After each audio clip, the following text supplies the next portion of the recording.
So good morning to all, and good morning, good day, good afternoon, good evening to everyone connecting from different parts of the world.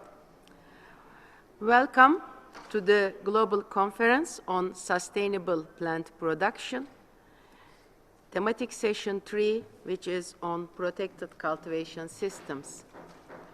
Protected cultivation is the modification of plant growing environment, providing optimum plant growth as much as possible depending on the structure. It has gained importance during the last 2 decades due to the advantages of the structures, and it is profitable for the farmers and for the small-scale farmers.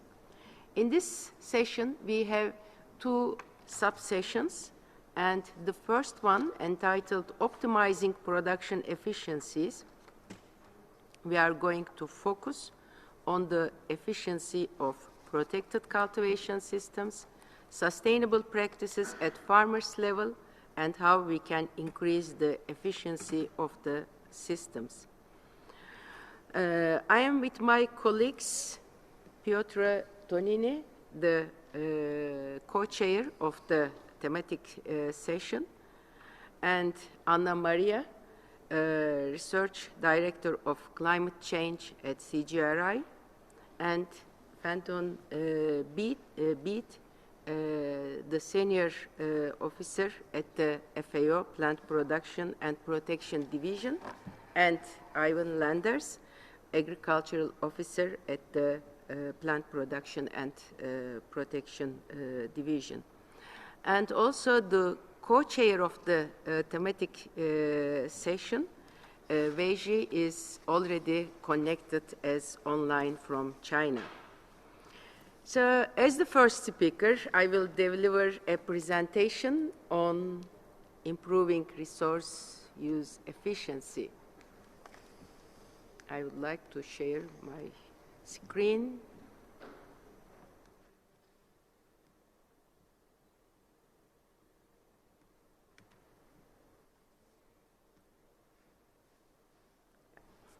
Is it fine? Yeah. So I would like to give a very brief information on protected cultivation and how protected cultivation can use the resources efficiently with the contribution of science and innovation. Thanks to Melvin and Murat for their contributions. As I said, protected cultivation is the modification of plant growing environment through different types of structures, providing a fully or partially modified microclimate around the plants against harsh climatic conditions and extend the cultivation period or provide out-of-season crop production. There are different types of structures, changing from very simple surface covers to vertical farms. And here you can see the different types of structures in the screen. Mulching, which is a very simple one, low plastic tunnels providing early production, and low-tech greenhouses, low-tech high tunnels, high-tech or medium-tech greenhouses, glasshouses, and vertical farms. Protected cultivation area is over 5.6 million hectares and has increased tenfold during the last 2 decades. Climate conditions of the location affect the type of structure. Very simple structures are adapted in tropical and mild winter climatic conditions. You can see some photos from the El Salvador and Jamaica, whereas high-tech structures are used in northern countries due to a need of climate control. Protected cultivation presents alternatives to open field production. Here on the right side, you can see in the table, you can see the chains with the production under protected cultivation.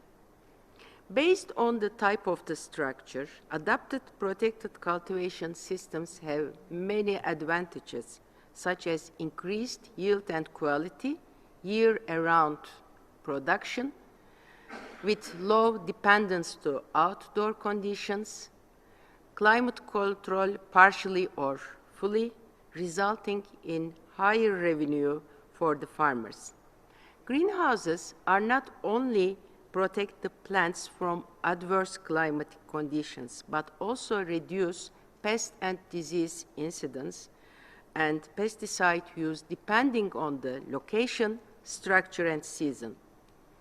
Also, one of the advantages of the protected cultivation is the improvement of resource use efficiency. The water use efficiency is higher, the chemical use is lower.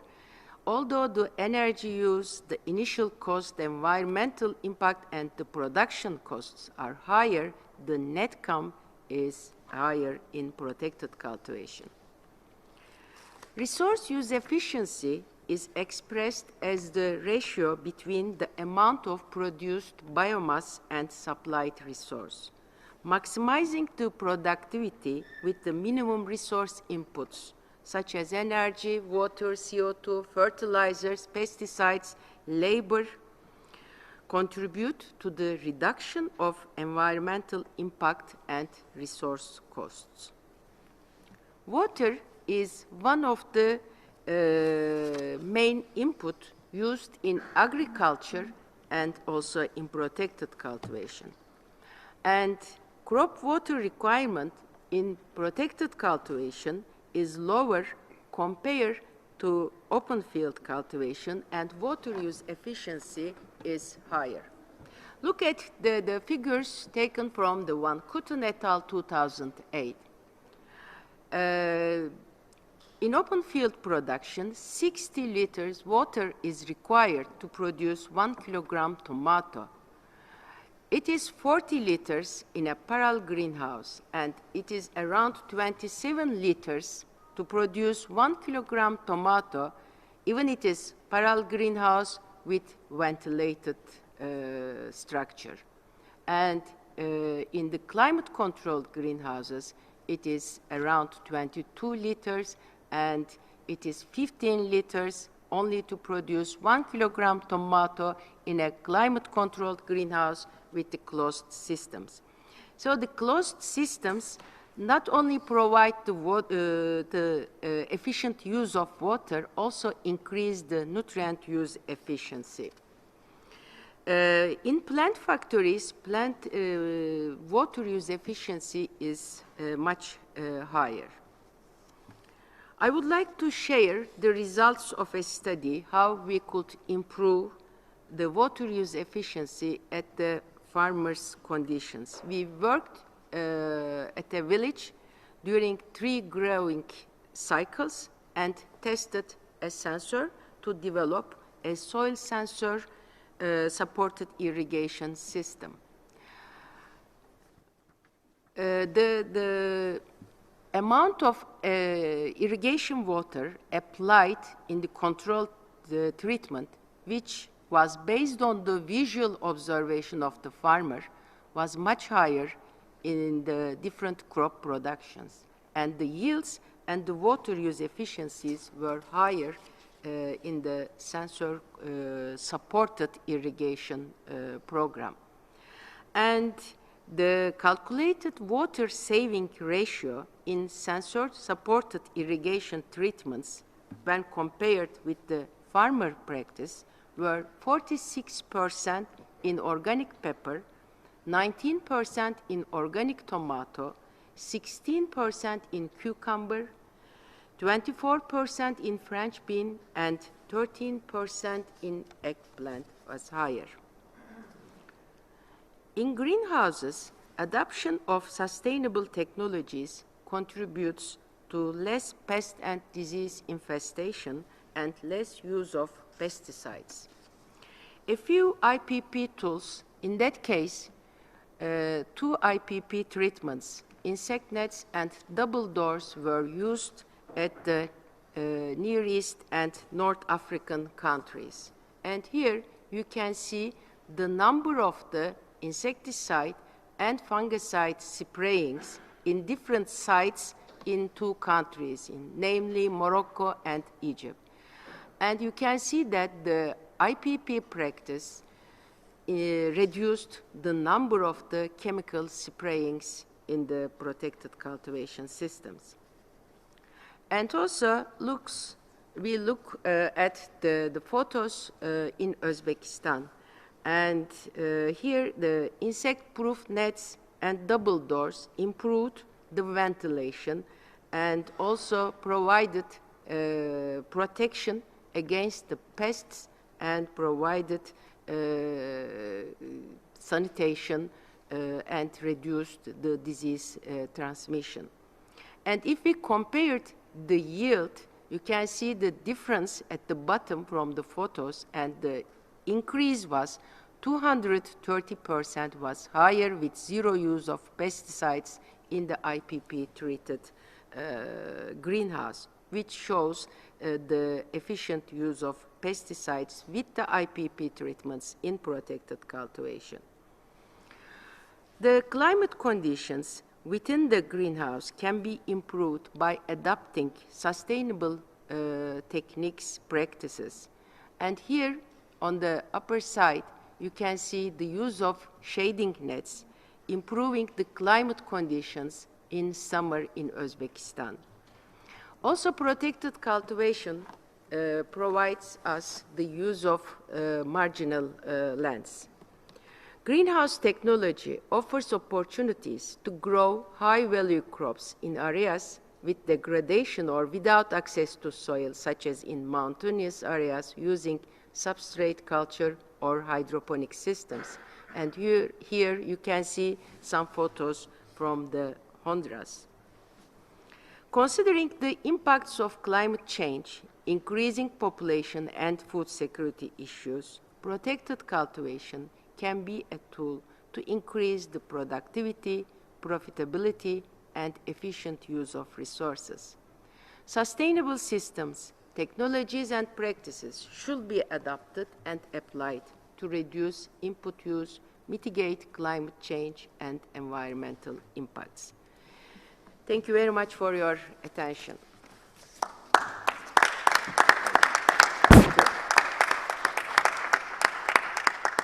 I have to stop the sharing the screen. Yeah, our next speaker is Jarvis Rowe, the president of Jamaica Greenhouse Growers Association, and the title of the presentation is The Evaluation of Jamaica's Protected Agriculture Value Chain, a Possible Route for the Others. Jarvis, are you there? And can you share the screen with us? Yes, I am here. Good morning. I know it's very early there. The floor is yours. Okay.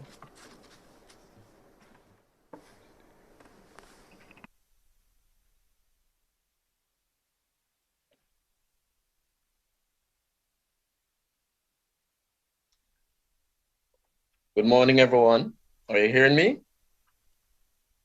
Yes. Good morning. Yes. Morning, everyone. My name is Jarvis Rowe, from the island of Jamaica. I'm a farmer, businessman, agricultural consultant, and president of the Jamaica Greenhouse Growers Association. Commercial greenhouse farming in Jamaica began with the construction of 11 wooden greenhouses in 2005 under a USAID project called Jamaica Business Recovery Program after Hurricane Ivan in 2004. No offense. It was also during this period that the Jamaica Greenhouse Growers Association was conceptualized. However, it was ICA, the Inter-American Institute for Cooperation in Agriculture, that funded the registration of the organization, resulting in the launch of the Jamaica Greenhouse Growers Association in 2007 at our annual Dembe Agricultural Show in Jamaica.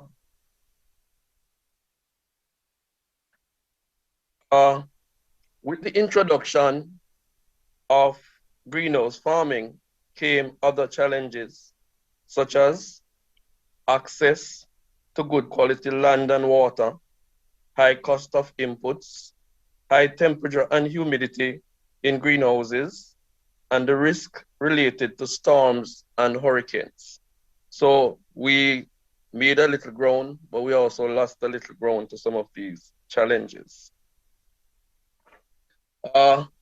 Mitigate some of these challenges, we introduced the use of metal frame structures with higher sidewalls, roof vents, anti-thermic plastic, mesh with lower thread counts, along with the introduction of better seeds, irrigation systems, and nutrition programs. We also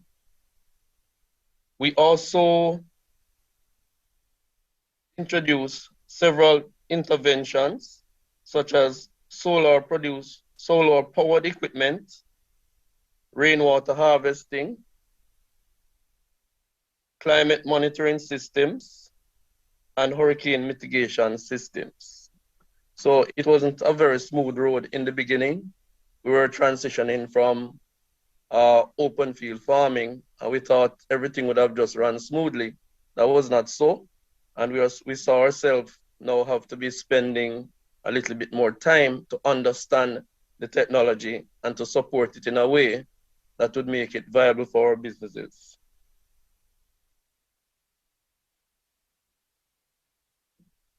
With the introduction of greenhouse also came the introduction of non-soil growing media such as perlite, vermiculite, and also coir.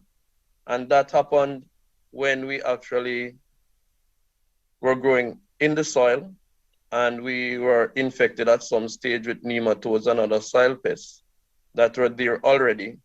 We knew that we had to do something about it, and we started transitioning from soil into these non-soil grow media.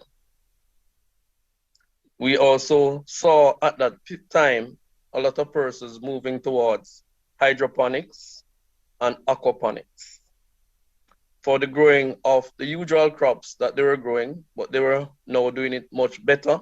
And these crops were like tomatoes, sweet peppers, lettuce, and cucumbers.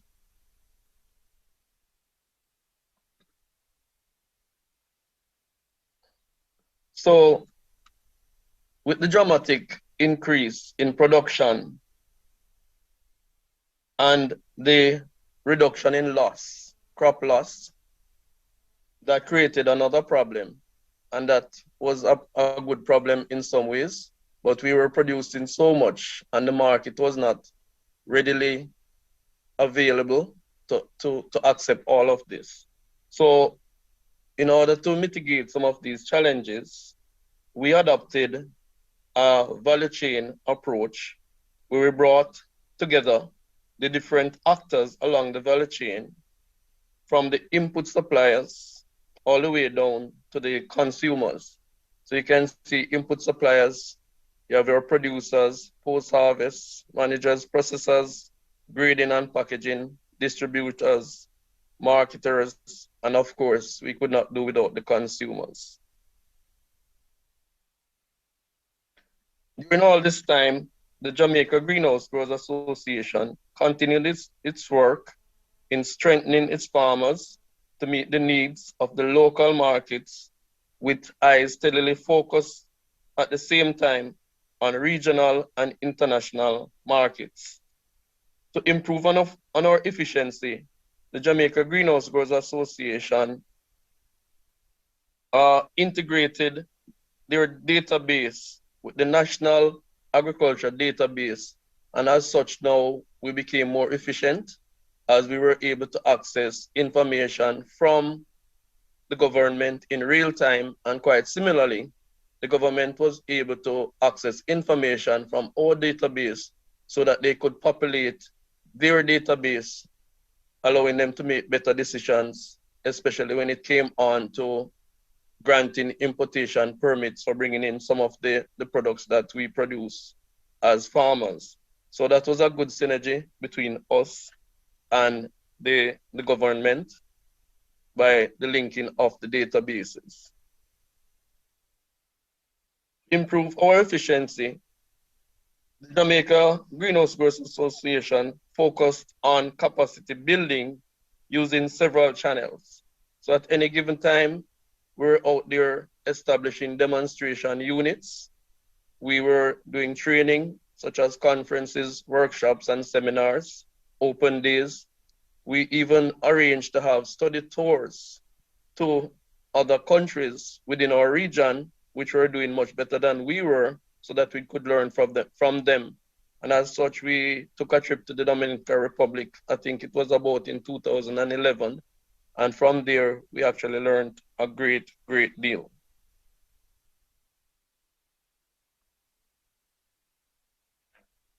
From there, we actually learned a great deal. So here we are again. We saw that the information and knowledge and product development had to be put in place. So whatever we learned, we knew that we had to now do DVDs, we did tech packs, we prepared pamphlets, we also did crop bulletins, and we did training manuals in order to dissipate the information to our growers. And what we found out is that the information did not only benefit growers in Jamaica, but it benefit growers right across the entire region. And we were very happy to be helpful in such a manner. We also saw now that we had to preserve the gains from the efforts that we made. And as such, several sustainable policies, recommendations, and interventions were suggested for the greater consideration. And some of these included national and regional standards as it pertains to PA structures, including disaster mitigation strategies, incentives for alternative energy, like provisions for technical support. And of course, the government had their role to play to making sure that they invested heavily in research. We knew the importance of youth, and as such, there is a component for youth engagement, regional programs, as one island of Jamaica is pretty small. However, when we come together as a region, we knew we could have a much better impact. And as such, there was inter-regional communications on some of these matters. Access to credits, as a lot of our farmers are still medium-sized to small farmers and had very limited access to getting money to invest in agriculture. And also the promotion of food safety and security. For example, in Jamaica, our motto is grow what we eat and eat what we grow. At the same time, we figured that the government could assist with strengthening the infrastructure, such as roads and electricity, and of course, access to water, as the first presenter would have mentioned. Water is one of the key inputs that is necessary. We also needed post-harvest systems, and we also needed promotion and protection within the marketplace. So in conclusion, we discovered that there is a rapid adoption of PA technology in the CARICOM region. It requires a private and public sector partnership to be successful. Returns on investments are being obtained, but there is need to improve productivity, reduce operating costs, and capitalize on market opportunities. So thank you for listening to me for these few minutes. And I hope that my presentation will make a difference to someone somewhere out there. Thank you. Thank you, Jarvis. Thank you. So I need to stop sharing my screen. Thank you, Jarvis, for the presentation. It is really impressive to see the adoption of techniques, technologies to local conditions, and also the value chain approach against the marketing constraints. So thank you very much for the presentation. And now we move to the next speaker, Lucica Wasilwa, the Director, Headquarters Secretariat, Kenya Agricultural and Livestock Research Organization. And her presentation is entitled Adapting Systems for Small Holders. Lucica, the floor is yours. Okay, thank you very much for giving me this opportunity to present in this very, very important conference. I'm hoping I'm able to contribute to knowledge and information, but from the previous two speakers, I realized where I'm coming from in Kenya, we're way, way behind, and that's why my title was to focus on smallholder growers. Now, why isn't this thing advancing? Okay, there we go. So when you come to Kenya and you're looking at these protected systems, there are different formats of these systems. There are either those that we call greenhouses or high tunnels, and then there are those where we just use agronets on crops. Both of them are not well adopted, but they are in the system and we've been using them for the past 14 years or so. But when you look at some of these systems, like for example, the greenhouses, the failure rate is alarming, 30 to 70%. But the demand for them is still quite high, or it's tailoring down recently. And the reason that what is happening to these greenhouses, unlike other areas, the greenhouses tend to be owned by a group of people, a farmer group. So a lot of issues come in. Where these greenhouses are located tend to be in places where we don't have sufficient supply of water. So the farmers actually become slaves in providing water to these crops grown under these covered systems. Then we have issues of knowledge, insufficient knowledge, because everybody's jumping onto it, because according to them, this is the way to go. We have very high post-harvest losses under such systems because a lot of these farmers tend not to have markets. Therefore, they get this produce and they can't sell. Then, of course, I just said the issues of group dynamics. But the major losses attributed to these greenhouses is losses attributed to pests and diseases. Because most of the farmers that are growing under these covered systems or protected systems tend to have a little bit more money, therefore they'll be able to afford inputs. Then there's this over dependence on pesticides. They misuse these pesticides, therefore affecting the quality of the plants and issues of high MRLs. So even though this is a high climate smart technology, it makes sense for us because our land sizes are growing smaller. We need to produce more food in smaller spaces. So this covered or protected systems is the way to go. But are we ready? We think we're ready for them because they help us during times of rainy periods, where at times the rain is so high that we lose a lot of crops because of hailstones. This is Kenya, don't forget about Kenya. The issues of soil erosion, we lose quite a bit. I've just said pests and diseases.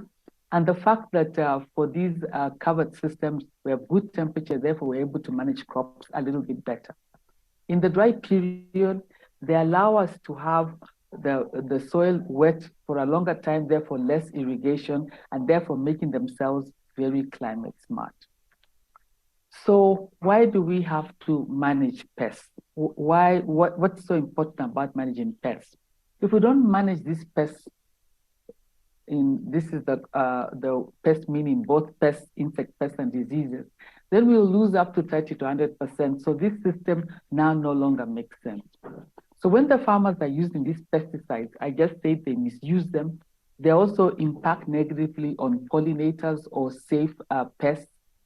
And then even though we have the safer control methods, the farmers seldom use them, even though the greenhouse or the covered system is a barrier against other harmful pests. now the positivity of this system starts becoming negative. So when we look at this technology and why we're trying to advocate for it, at first it was just to grow crops like vegetables under protected systems, high-value vegetables like tomatoes and capsicum. But then there's been a shift in why they are now being used towards just growing crops to actually producing seedlings that are very highly demanded by other farmers, either to grow under field conditions or under covered systems. So you're seeing this shift of the greenhouses where they're not just growing crops, but they're now producing seedlings. And the next shift is where they're being used to reduce post-harvest losses. There's a lot of value addition happening in these greenhouses that have now become solar dryers. So the crops that are mostly used in these greenhouses are the high value, as shown here on the slide. And just to show the differences in using these systems, for example, diamond backmoth, when you're using agronets under field conditions, you see the number of these diamond backmoths goes down when an agronet is used compared to the red line where there was no agronet. And when you look at the different stages of insect development, again, there's a big difference when we use these agronets. So that's why this is a system we can't run away from. Because even now, even just how we grow seedlings, we used to grow them outside under open systems. And on the left-hand side, you see these gaps, meaning not good germination. But a lot of farmers would grow and put some plant debris on top. And then again, you see the gaps. But now by using agronets, you get full, very high germination, faster production of these crops. You reduce the time it gets them to get ready for transplantation by 1 to 2 weeks. And also you are able to isolate these crops from predators. Therefore, you're getting better crops. And then we've also been experimenting on using different colored agronets in the different production systems here in Kenya. This one is still new. It has not been adopted so much. So when we look at the greenhouses, or where we're trying to move towards, where we're using agronets in some places where we have issues of frost because of the high altitudes in Kenya, the most common is production of tomatoes and capsicums under these tunnel systems. So the benefits are many. The beauty of these nets, they stay on the greenhouses for some time. But the problem with the plastic, it tends to be degraded by the the sun, because the sun is too much. Therefore, it has to be replaced. But the benefits are much more than the disadvantages of these greenhouse systems because of moisture retention and higher yields produced under the covered systems. So we look at these covered systems as systems used as a plant shelter. They reduce the time it takes for these crops to get ready. They really help in terms of water use efficiency, like what the first speaker said. We tend to have lower pest incidents when the farmers know how to look after these pests. Also, less pesticides are used when the farmers have been trained on how to manage the crops. Therefore, a good quality and quantity of the crop that is produced. So therefore, we're advocating for more use of these plant systems. For example, for use of growing green peas and beans in pods, we export a lot of these. We're trying to go to zero use of pesticides. And we've seen, if you look at the graph here, when you have the integrated pest management, where you're using both the biocontrol and the agronet, you see the incidence of pests is very low. Pesticides is the best, towards a low use of pesticides. So using these agronets or covered systems, for the sake of peas and beans, it will actually be the agronets and the field condition. We've seen that technology helps in reducing pests and diseases. So it's one that we really want to train farmers, come up with different types of nets, whether the nets are treated or the nets are not treated, and then see which will be the best and the safest and the cheapest and most effective way of managing pests and the production systems for vegetables. The disadvantages is the cost of the infrastructure. Farmers have come in, it's been too expensive, so they take shortcuts and put up useless looking structures. And then they don't have good quality planting materials. And then the issues of temperature. At times it's so hot that they would tend not even to buy a shade-less, like the first speaker, to reduce the heat. So it gets so hot. Then the issues of water that I said earlier. And then at times, these nets cannot prevent diseases or pests. The weeds grow faster. And then we have the issues of labor under these production systems. So then what do? Here is a system that we're really advocating that we use more of it, because by 2030, 62% of Kenyans will be living in an urban or peri-urban setting. Therefore, they'll need to eat quality food produced by nearby. This is a technology that can produce a lot of food in a small area, as the earlier speakers have just presented. So it's a technology that we have to keep working with. But we're working with Africans who need a lot of education, capacity building. We keep on changing the shapes of these structures to make sense for them. Many times they're in places where there's no electricity, there's no water. How do we make the crops more water efficient? Do we have more drought-tolerant crops growing under these systems? So these are some of the things that we're grappling with right now, because the technology has taken off. Many farmers are using it, but the failure rate, like I said, is 30 to 70%. So we must do something about it, and I'm hoping that through this conference, I'll be able to learn quite a bit. Thank you very much.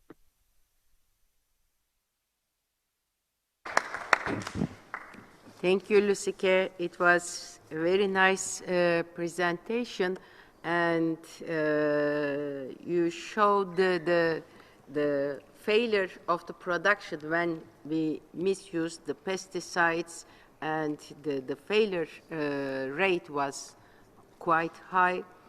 And the introduction of smart agriculture, smart technology, including the sustainable technologies, will improve the production, but still we need some support in terms of the techniques, in terms of the simple practices, simple tools to the specific regions to improve the production and to improve the food security. Thank you. Before moving to the next speaker, I would like to inform the people that you can raise your questions through the Mentimeter. Huh? Yes.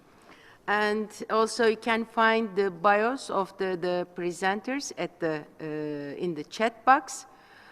And also the number of the participants is over 400, which is nice. And thanks to all participants and greetings to all of them. So now we move to the fourth speaker of our session. He is the co-chair of our sub-session, Weijie Zhang, and he is the professor at the Institute of Vegetables and Flowers, Chinese Academy of Agricultural Sciences. And we have an input from the farmer, Dong Ruifang. He is the private greenhouse grower. And the presentation is a biocircular approach to soilless culture in China. The floor is yours, Weijie. Good morning and good afternoon to all participants from all over the world. It is my great pleasure to have a presentation here today at this stage. My presentation title is A Biocircular Approach to Soilless Culture in China. My name is Jiang Weijie. My co-author name is Mr. Dong Ruifang, General Manager of Beijing Easy Agriculture Science and Technology Company. He represents the farmers who use this technology to produce vegetables in China. The presentation will include the following 4 sections. First of all, I would like to introduce solar lean-to greenhouse very shortly. This kind of greenhouse we also call energy-saving solar-heated lean-to greenhouse. It is a single-span greenhouse. The only heat source is from sunshine. In North China, it can grow tomato or cucumbers without artificial heating in winter, even when outside temperatures are below minus 25 degrees centigrade. In China, we have more than 200 million hectares of protected cultivation.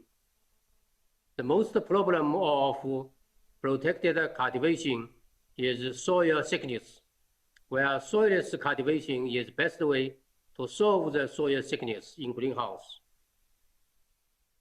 Normally, soilless culture system need to use nutrient solution to feed the plants. In China, we also developed a soil system which can use organic manure to feed the plants instead of nutrient solution. This kind of system is trough culture with 15 centimeter high and 50 centimeter wide. The trough base is covered with plastic film to prevent soil-borne pests and diseases. The main priority in soilless culture research is to decrease investment cost and improve production of healthy and eco-friendly products.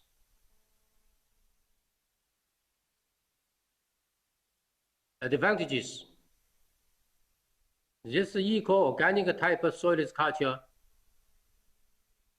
solid fertilizer is mainly used to feed crops instead of nutrient solution.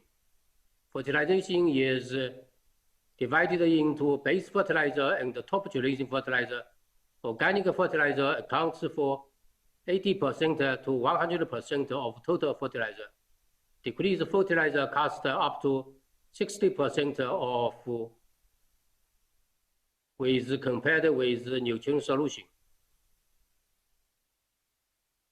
Simplify operations and improves vegetable quality.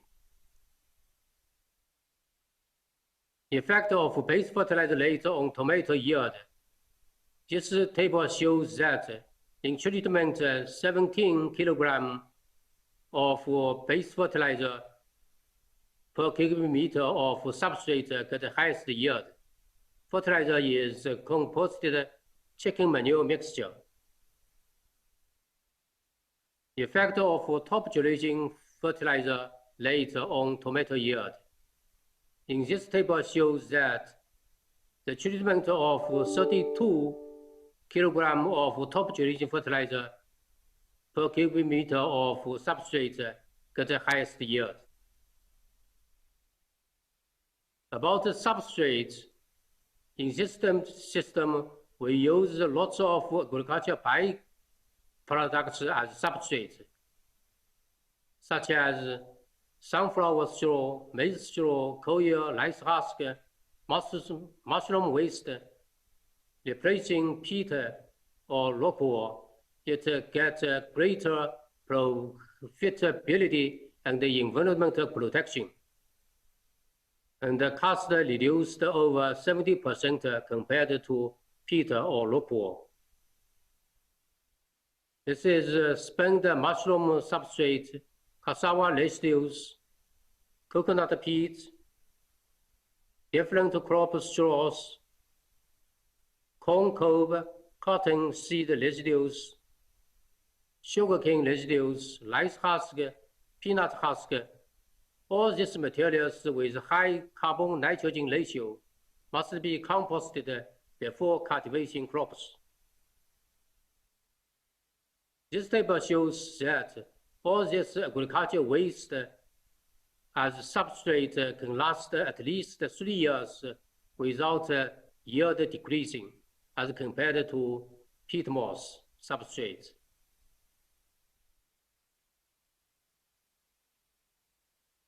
We also extend this technology to the Gobi area or desert area.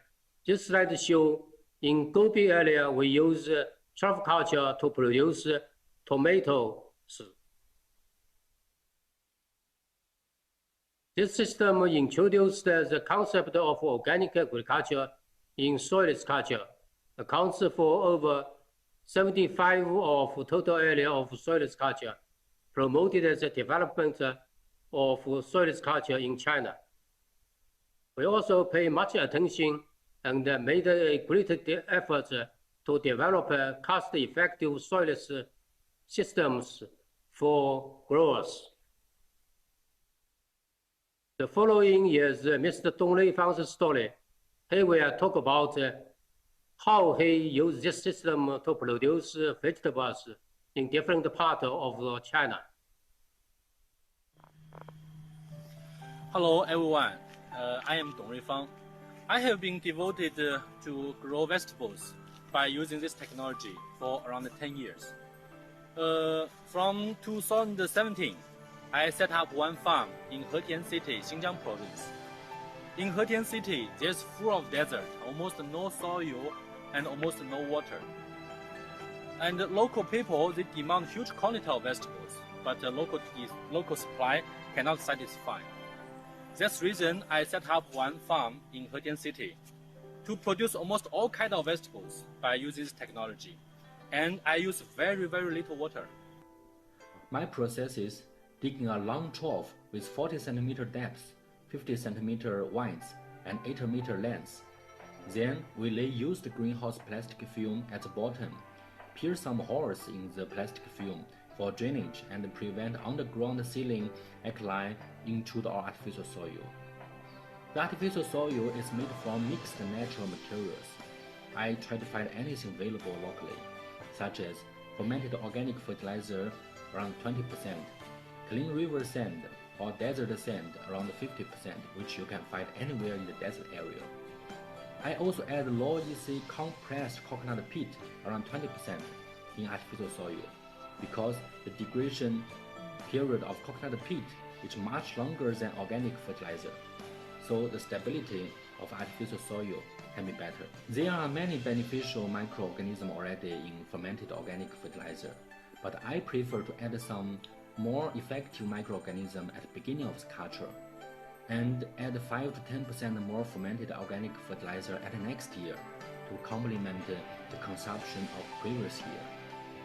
Using low EC water and less chemical fertilizer in this technology is very important for prevention of artificial soil salinization. I have one more farm in Tianjin City, where it's nearby Beijing. Because our market is very good, so I decided to produce high quality vegetables, such as high sugar content tomato. Actually, the tomato quality can be greatly increased by reducing the water content and increasing the organic matter content in this artificial soil. By producing this high quality vegetables, I can get a very good price and a very good income. And also this technology can be used for the urban agriculture. Children, they can get vegetables in their balcony or on the building roofs. Actually, right now the children is far from village. Maybe they have forgotten how to produce vegetables, but they can get vegetable everywhere by using this technology. Thank you very much.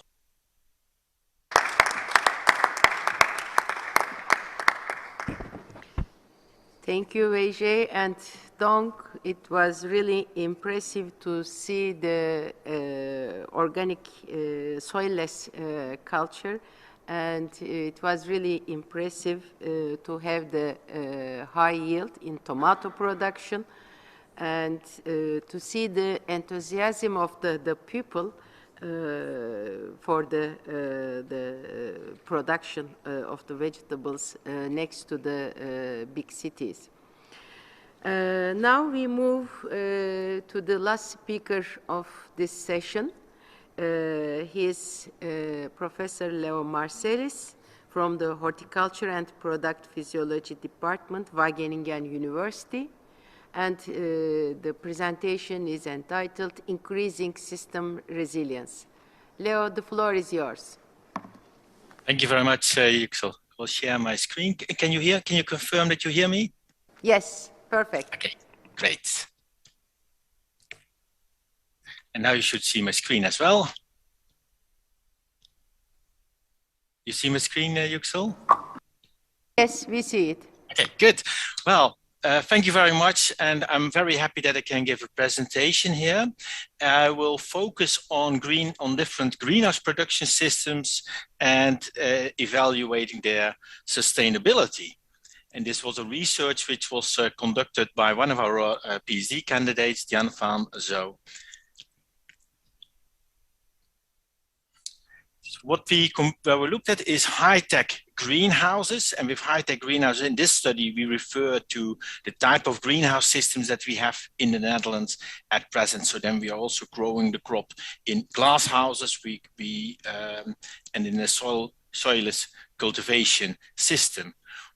Another type of greenhouse that we considered is what we call then low-tech, but we have seen already earlier different levels of tech greenhouse. Here with the low-tech, what I'm now talking about is the type of parallel greenhouse, multi-tunnel greenhouses, which are often used in the Mediterranean, in particular also in Spain. In these systems, the plants are growing in soil. If we look at the production in the Netherlands in these high-tech greenhouses, what you see here is the production levels of cucumber, tomato, and sweet pepper over the last 30 to 40 years. And we see a steady increase in the yield. And now with tomato, if we use artificial lighting, we get yields of up to 90 kilograms per square meter per year. So that's really a lot. So we have very high production level. We have also very good quality fruits. Then the question comes, how sustainable is it? So that was in fact the goal. You want to know how sustainable is this, and how can we, and how sustainable are a few other production systems? Well, and to see how sustainable it is, we thought, well, how shall we do it? Where shall we look at? Well, why not focus on the Sustainable Development Goals of the UN? Well, then there are, if you look at that, there are 17 goals which are presented here. Well, how to look down for those greenhouses? So first, what we did do is check, looking carefully at all those goals, which are most relevant for greenhouse production. So we identified which ones are the relevant, and we found in SDG, so SDG stands for Sustainable Development Goal. We looked at what indicators are there for that goal. Then we studied the scientific literature. We extracted the data, and analyzed it. Okay, so as I said, there are 17 Sustainable Development Goals. The one that we think is most relevant for greeners are 8 development goals. So that's about zero hunger, it's about good health, it's about clean water, it's about energy, it's about innovation, it's about responsible consumption and production, and it's also about the life below water and the life on land. I will give in my talk, I have only 10 minutes, so I cannot give a full description of the whole study, but just to give you a little bit of an idea, I will show you a few of them. So if you look at Sustainable Development Goal 2, so SDG, Sustainable Development Goal, about zero hunger. There are some sub-targets like ensuring an access by all people to nutritious and sufficient food the whole year round, so all weeks of the year. And another target is that we double the agricultural productivity. Well, what indicators can we look then at? Well, that is then the length of the harvest season. Do we have harvest all year round or in some specific weeks of the year? What is the price? The lower the price, the more accessible it is for consumers. And the productivity we can express in the yield per land use. Well, then what we see here, some of the results. So we were looking at conventional greenhouses, but we also looked at organic greenhouses. So we had conventional greenhouses in the Netherlands, which were high-tech, or we have the low-tech, which were in Spain.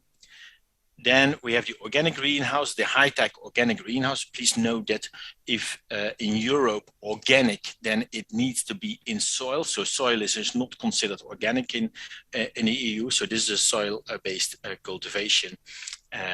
And we also had organic low-tech greenhouses. So then we looked at length of the harvest season. So how many weeks do we see harvest of, in this case, tomato fruit throughout the year?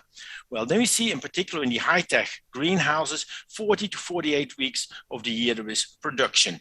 That's much more than in all the other production systems. I will not mention all the numbers because that might get a bit boring, but just to give you an idea what you did do and which one performed best is then circled there we use a red circle or ellipse. The market price, well, where's the market price lowest? That was for the conventional low-tech production. So that gives best accessibility to consumers. Then we can also look at the yield per land use. So how many kilograms of tomato are produced per square meter per year? Well, then we see in the high-tech conventional greenhouse in the Netherlands, yield is varying between 50 and 90 kilograms, depends a bit on the cultivar. And in all the other production systems, we see far lower yields. So in this case, the conventional greenhouse high-tech perform best on productivity. Well, let's now go for another sustainable development goal. So SDG number 3, which is about good health and well-being. And then one of the aim is that we reduce the number of deaths and illnesses from chemicals and pollution of air, water, and soil. So what is then one of the important parameters or indicators is the nitrogen emission to water systems. And that can be expressed in kilogram of nitrogen per hectare per year. Well, so that we want to have low value. We don't want much emission. So the high-tech greenhouse system had a relatively low emission because there we have a continuous recirculation of the water and the nutrients. And we have a high yield. No, sorry, this is just due to the recirculation. If you're going to soil-based systems and where we do not have the recirculation, the emission of nitrogen to the water system is much larger. Another indicator is the plant protection product. So that's the chemicals, or let's say the pesticides. Well, if we look then at the kilograms of active ingredients, then the organic production systems score the best because there we don't use the pesticides. We can also look at the water use. And in fact, this figure you have seen already in the first presentation this morning where Yüksel Tüzel also presented it. So with water, what we see if we go from the left for a high-tech, from an open field in Israel or Spain, well, if we do it all in a very good way in the open field, we still need at least 60 liters of water per kilogram tomato. And if we go from left to right to including more technology, and at the right-hand side, I also have to say, well, we go from a different climate because we go then to the Netherlands. And at present, on the completely right-hand side, that is what is at present the average of a Dutch grower in a greenhouse of tomato. They are using 15 to 17 liters of water per kilogram tomato. Well, this is then an overall overview, and I'm sorry that I do it all just in a very brief 10 minutes. So as I said, we had selected 8 sustainable development goals. Within that, a number of 14 indicators, and some of the indicators are relevant for several development goals. And what we did do per indicator, there is a plus if it means that that production system scored the best. So we have the high-tech and the low-tech cultivation, and at the right-hand side, again, high-tech and low-tech, but that's then for the organic. If there is a plus, then that system scored best. And then if you look at the lower end, we see the numbers in red, then we can see how many pluses were there for the different systems. Well, and then to summarize it, that the high-tech conventional greenhouse scored best on 8 out of the 14 indicators. The low-tech organic in 4 of them, and the other 2 systems each had 2. Now, maybe you think, hey, those indicators, that adds up more than 14, because that's because in a few cases there wasn't equally good. So then in some cases there were 2 pluses per indicator. Well, if you want to have a most sustainable way of growing, well, then you would like that it meets all the relevant sustainable development goals, and that system obtains the highest score for all indicators. But, well, what we can see here is the high-tech conventional system scored highest if you count just on the number of indicators. We did not weigh which indicator is more important, so that I also have to remark, because that's very difficult to say which one is more relevant. It may also depend. That might also be a bit of a political choice. What we see is that, in fact, all systems do very well, but you also say, well, in all cases, there are some improvements required. And there's also not one system which is best on all aspects. So the high-tech conventional, what is there? The main thing is that it uses a lot of fossil energy.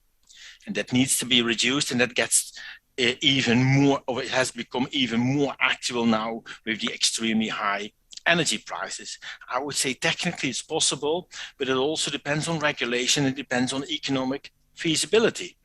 And if you look at all the soil-based systems, there in particular, there's a need to improve the water use efficiency and to avoid nutrient losses.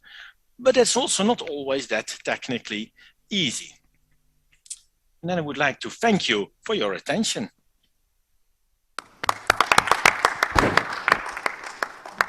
Thank you so much, Leo.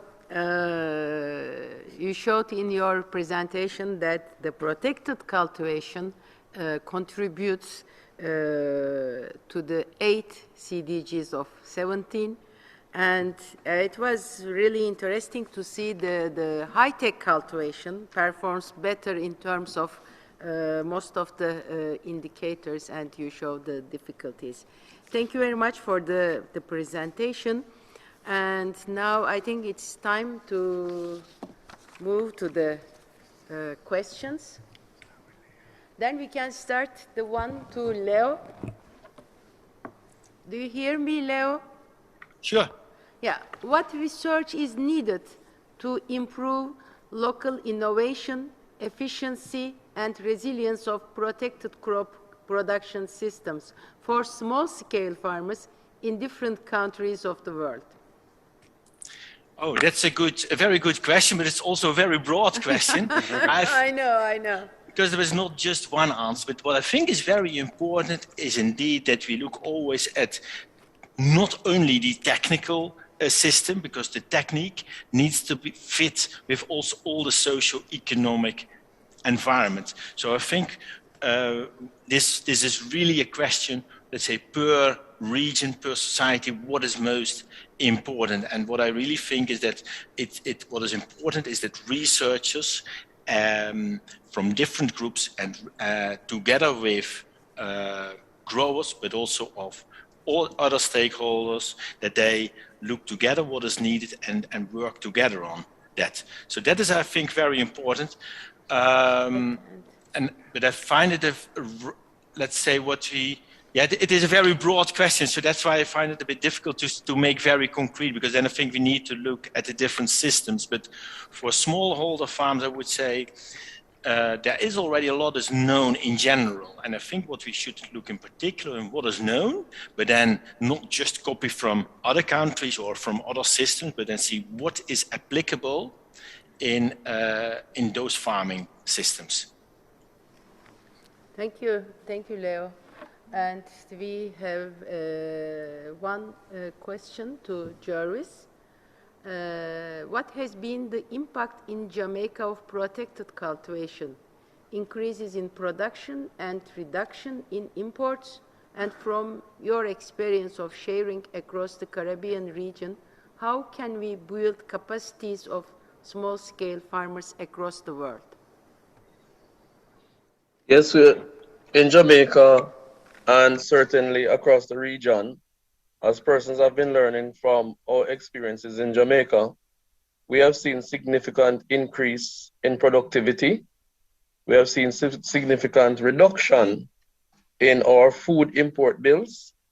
And as such, part of what I do now is to assist FAO, especially in the Caribbean region, in teaching persons how to build some of these protected structures, how to manage them, and certainly how to form themselves into groups that they can impact more greatly the agricultural product, being larger groups rather than just individuals. So we have been seeing significant increases in production, and we have actually been seeing a lot of increase in the number of persons being interested in agriculture. And what we're seeing more recently now is actually the intervention or a lot of youths that are now getting interested in agriculture.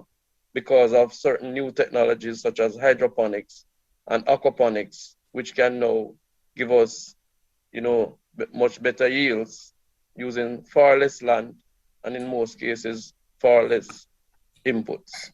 Thank you.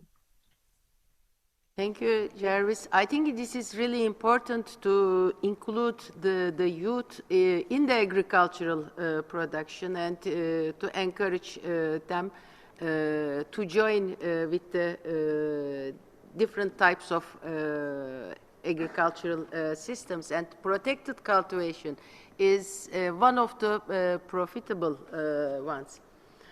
And now we go to Kenya. There is a question for Lusike. How do we prevent failure of greenhouse systems in Kenya? And how do we engage the youth and small businesses to develop and supply adapted protected cultivation designs and materials and post-harvest services?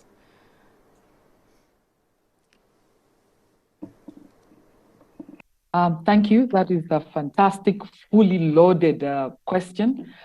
What happened in Kenya is that the greenhouses were being rolled out before the technology had gone out.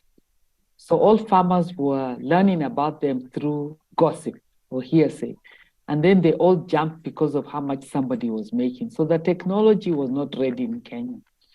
We've been playing catch up for the past 15 years, trying to get the farmers understand this technology. And actually this year, there's a huge initiative in KALRO, that's Kenya Agriculture and Livestock Research Organization, where we're going to establish state-of-the-art greenhouses in different parts of the country where farmers can go there and learn what they can actually adopt in their production systems so that we can reduce this. I did not want to put the slide with these dilapidated greenhouses. It is so painful when you see how much has been invested and then it all goes down. So the 30 to 70%, some people might think it is just an arbitrary number, but it is a factual number. And that's why we've now been trying to promote use of the greenhouses as solar dryers or use of these greenhouses as multiplication sites for seedlings. So the issue here is capacity building. And this is where the youth come in. Because youth are the ones that are using digital systems. They have smartphones. We need to develop more mobile applications where all the solutions or answers are on the mobile phones, and then use the youth as extensionists to take these technologies out to the farmers. Because at times it's something so simple where the farmer just ends up losing a whole entire crop. But with the youth and their smartphones and digitized systems, then issues of markets can also be addressed so that we're not losing so much. And then not only that, with these smartphones, because Kenya is quite advanced when it comes to the issues of smartphones and digital apps, this is where the small businesses come in to provide what is required by the smallholder farmers.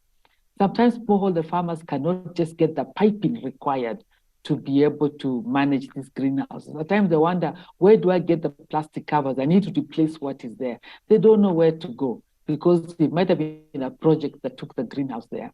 So what we now need to do is get these greenhouses, the technologies at the fingertips of the farmer. The farmer doesn't have to have a smartphone. All they have to have is a youth that lives near them. And that is surely we can do.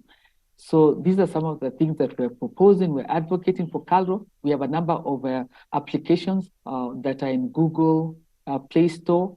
But now we want to, in the next year, that's 2023, there'll be a number of them helping the smallholder farmers because this is too much money to invest and then we're not realizing anything from it because now we actually need the foods that are produced under those systems. Thank you. Thank you, Lusike. Really, it is important to the use of simple, at least the digital systems.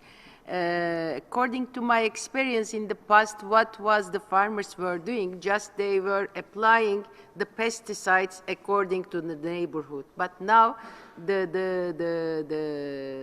new generation coming and training, they are trained on agriculture and they are going back to the farms and they are more skillful in terms of the using of smart technologies. And with the use of simple tools, it is possible to improve the production, and it is possible to reduce the number of the pesticides, the use of chemicals. Thank you. And we have one question for Weiji. How can soilless technologies for dryland systems and use of organic substrates be shared across China and the world? Weiji, do you hear me?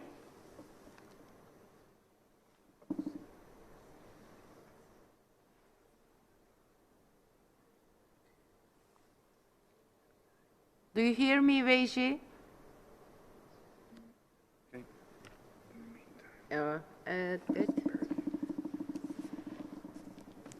And then we can get the comment from Anna Maria on the relevance of protected cultivation to adapt to climate change while ensuring sustainable plant production, change ambient condition to extend season, save water, land, fertilizer, and pesticide. Thank you very much. So I really enjoyed the presentations. It was really nice to see different perspectives, different results, but I think that mostly seeing the main challenges that we are facing, because I think that that's what we need to focus. For me, there's a variety of different ways of producing food. From a climate change perspective, I think that the key question that it's still has not been resolved yet, it's the implication of these type of systems. And let me say, when I say these type of systems, the implications are going to be different according to the technologies used. But I think that a key question to address is the environmental impact, and specifically in terms of greenhouse gas emissions. So there are different studies out there, and I would like to hear your perspectives in relation to, because you have been working in this for many years, but there's not consensus in relation to the emissions that are reduced in terms of, for instance, using less fertilizers, but then the emissions that are out there because of the use of electricity and heat and power. And I think that it is very important to be able to quantify that and to understand how are we doing in terms of these different technologies in relation to greenhouse gas emissions. And I know that a lot of the conclusions out there are along the lines of using renewable energy sources, or even things about the co-location of these systems next to enterprises that can provide free or cheap source of waste, heat, and power. But I think that that's still a gap that we have in the literature to really try to understand where are we in relation to this. And Leo, it was really interesting what you presented, but SDG 13, so how are these technologies doing in relation to greenhouse gas emissions? I think that that's something that needs to be there. And then my last comment, and it's also related to greenhouse gas emissions, is how these ways of producing food are reducing pressures which are leading to deforestation, which is where I think that we could see fundamental changes in terms of capturing of greenhouse gases. A lot of literature says that this argument is not valid because generally forests are cleared for livestock and cash crops, which are not the type of crops that are being grown in these systems. But I also would like to hear your perspectives in relation to how, if this is a solution in terms of reducing the pressure for deforestation. Let me stop there, and thank you very much for all the interventions. Anna, I don't know if Leo, you have any comment on this issue. As far as I know, there are some life cycle analysis done to compare the Mediterranean protected cultivation and the high-tech greenhouses. So the floor is yours for the comments. Yeah, thank you. Indeed, it's a very good question. I think also a lot of questions that you raised. And indeed, what we did do here was not a life cycle analysis. That would be additional. I think you very much pointed to greenhouse gas emission. Well, at least the CO2 that is directly related to the energy use, which I indicated in my presentation. So that is very high, and that is at this moment, I would say that's the main bottleneck with the sustainability of the high-tech greenhouse systems. So that's where we need to bring down the energy use. And it's first of all, it's bringing down the total energy use, which at this moment is also from an economic point of view, very important. And then it goes in many different ways. How do we what do we do with lighting? Do we use lamps? Because lamps use a lot of light. What do we do with the temperature control? How can we insulate the greenhouse? How can we make temperature strategies more adaptable? So there's a whole range of things to reduce the energy use. And once we have done their utmost best on reducing it, then we have to look on what type of energy do we use. And of course, we want to get rid of the fossil energy. What we see now, a number of greenhouses in the Netherlands, they are using geothermal heat. Well, that's very nice for heating the greenhouse. But they also have to be honest, at this moment, the percentage of greenhouses that use this renewable energy is relatively low. Probably it's not higher than 10%. And then with electricity, well, the easy answer could be, well, we use renewable electricity from solar panels or from wind. But even there, I would say, it's also not 100% sustainable. So it's always important to reduce this overall use of energy.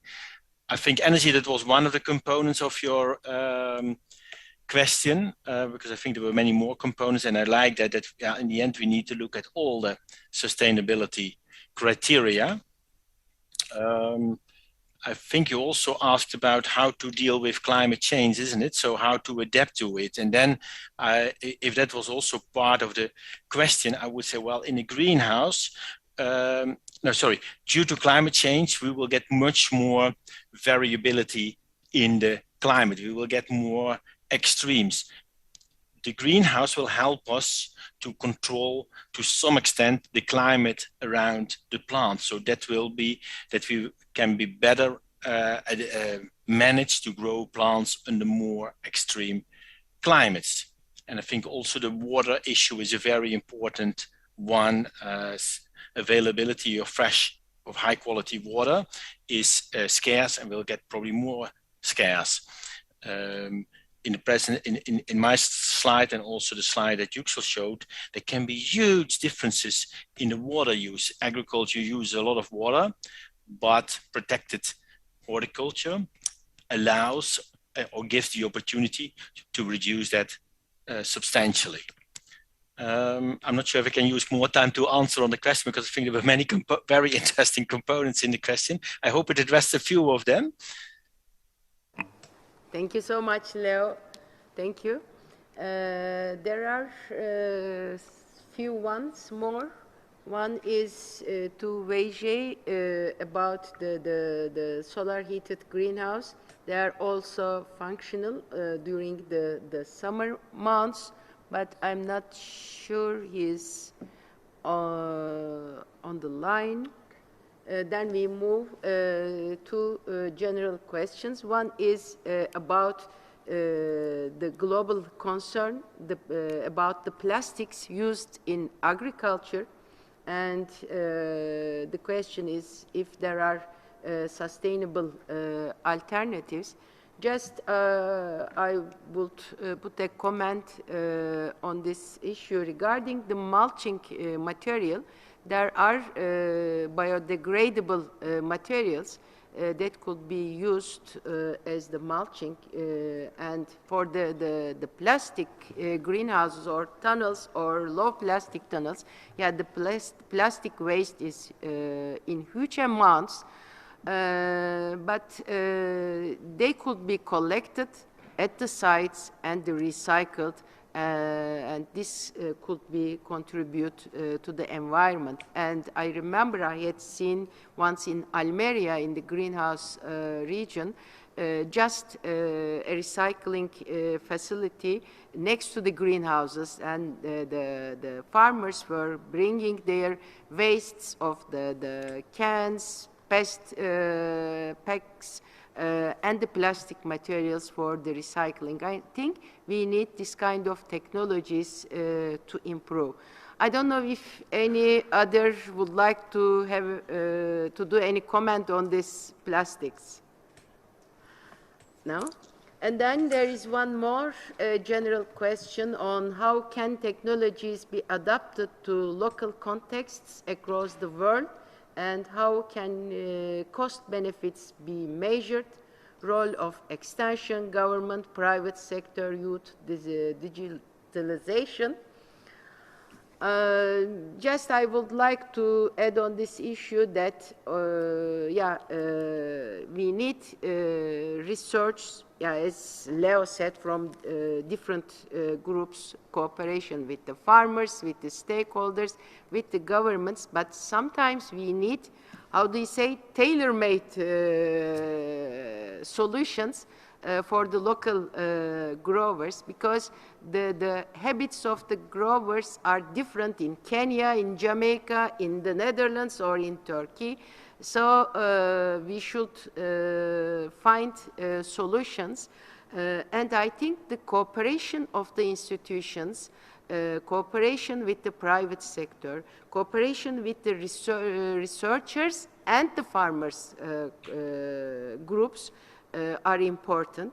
At this stage, I would like to remember and remind the cooperation of the ISHS and the FAO, because ISHS is a scientific network and provides scientific background and feedback to the farmers and all the people who needs information on these issues. And the FAO is a institute cooperating with the small-scale farmers. So this can be a tool to transfer the knowledge from the scientific side to the field. I don't know if are there any questions? Yeah, there is one. How can diversity of vegetable crops, including neglected and underutilized species, be increased for protected cultivation?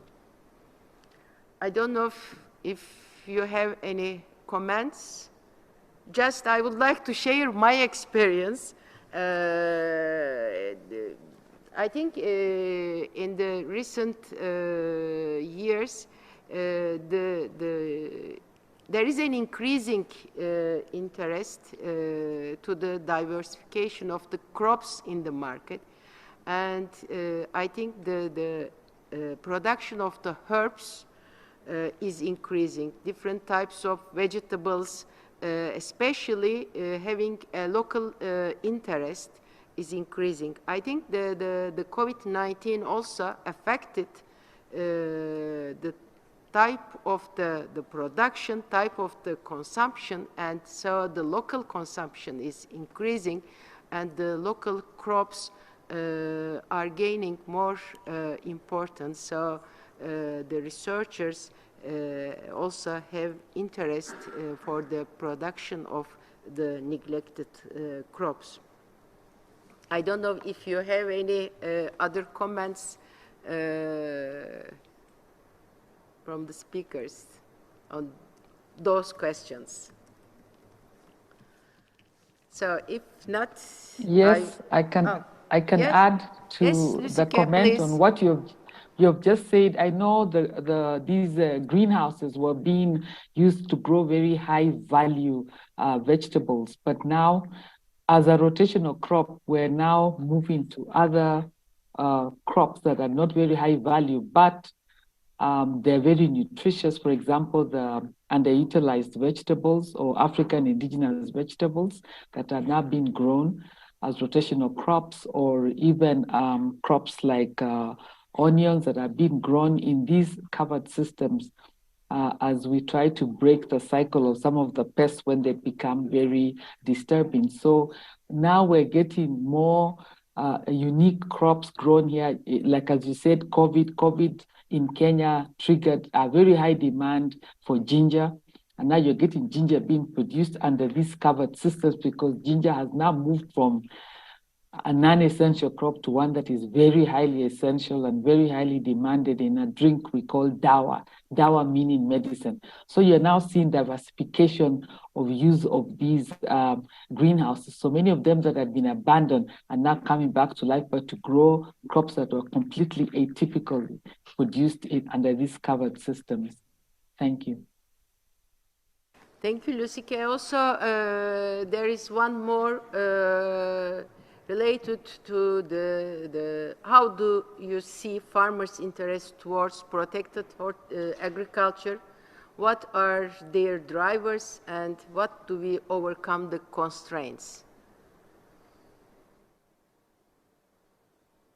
If I might share our experiences in Jamaica, we're seeing an overall, and even with respect to the previous question, what we saw also is that when we were first introduced to greenhouse farming, the traditional crops were like tomatoes, bell peppers, and cucumbers to some extent. But typically, these are crops that you could go to every week and you could have a harvest. But within very short order, we saw other crops such as lettuce and cabbages, a lot of herbs and spices entering into the greenhouse space, knowing quite well that when you reap one cabbage, the entire plant leaves the greenhouse space and you'd have to introduce a new one. So that typically moved us away from the traditional crops where you could actually have a reaping every week. So that has been our experience. In relation to the other question, if you could just rephrase that one for me, please, Marita. The second question. Okay, she's not hearing me. Well, youths have become very, very interested in agriculture. And what we have seen is that their primary interest now is due to the level of science that can now be applied in agriculture, especially through practices such as hydroponics and aquaponics. You can now do agriculture without even getting into the field.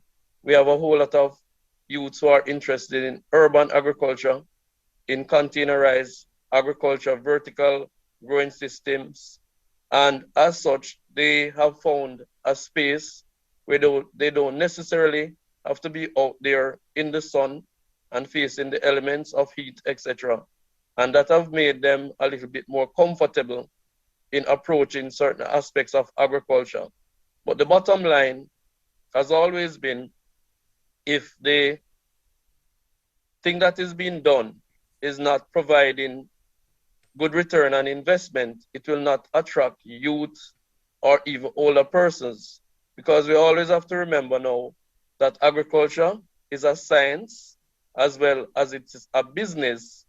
And as much as how we'd want to look at the scientific aspect of agriculture, we must also embrace the business section of agriculture, because we're all doing it just to make money so that we can take care of ourselves and our families. So that has been our experience in Jamaica and in the Caribbean region, and I'm sure it doesn't really differ much anywhere else around the world. Thank you. Thank you, Jarvis. Thank you for the contributions. In this session, we have more than 480 participants via Zoom, and 50 people in the room, and several hundreds watching through webcast. And we tried to cover the many aspects of the protected cultivation in this session, and we have the farmer's perspective from Jamaica, from Kenya, from China, and just I saw in the chat box the note of Veji saying that they don't only produce the vegetables, they also produce grapes and berries in soilless culture in very simple systems. So there are different types of protected cultivation systems all over the world. And it is nice to see the cooperation of the farmers, which strengthens the competitiveness at local and international markets. And also there is a need to increase the capacity building in different regions with the contribution of science and technology. And of course, there are some failures in some regions, but this could be improved with the introduction of simple tools or digital systems. So we have to encourage the youth to join with the protected cultivation, which provides a high return at the end, and we know that the agriculture is the future for all of us. So we need the food, but we have to think also the production technology, although we have a high production with the high-tech constructions and contribute more to the CDGs, but we have to consider the environmental impact of the high technology production systems. I think we arrived to the end of the session, so I would like to thank to all speakers joining with us as online, all participants in the hall, and all participants joining as online and attending to our session, and all the colleagues standing with me at the podium. Thank you very much for your contributions. Now we have the coffee break, and we are going to be back at 11 for the subsession urban horticulture, which is very attractive also for all of us. Thank you very much for your attention.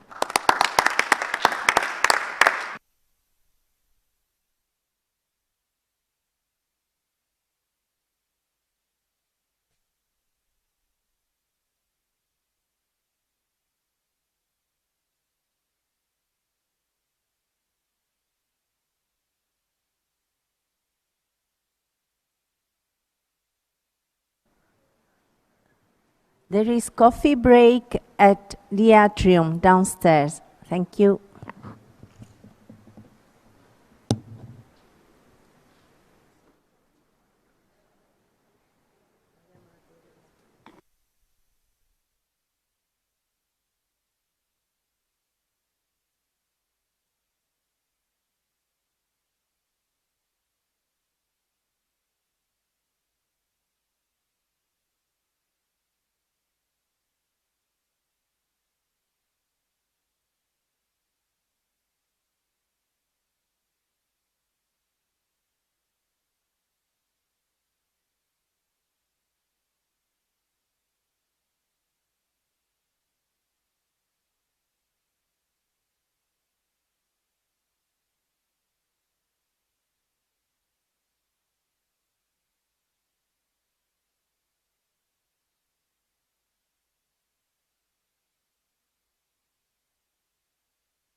Good morning.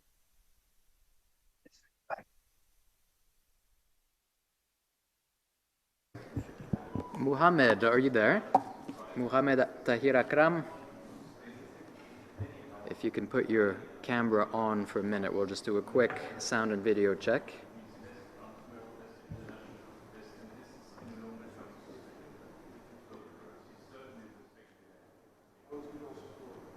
Muhammad, you're muted. Can you unmute yourself?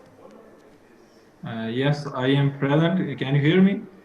I can hear you. You sound a little bit faint. If you have a headphone, it would be great if you could use that. Otherwise, you'll have to speak a little closer to the microphone. Okay.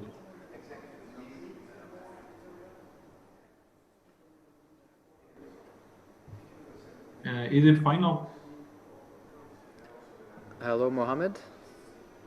Yeah, is it fine now? Can you hear me?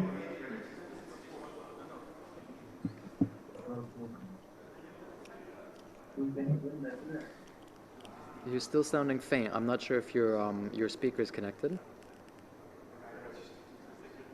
I can hear you. No, please answer. Can you hear me clear or not? Okay, I can hear you much better now. Thank you. Okay, thank you. Can we practice a quick screen share just to make sure it's working on your end? Okay, okay.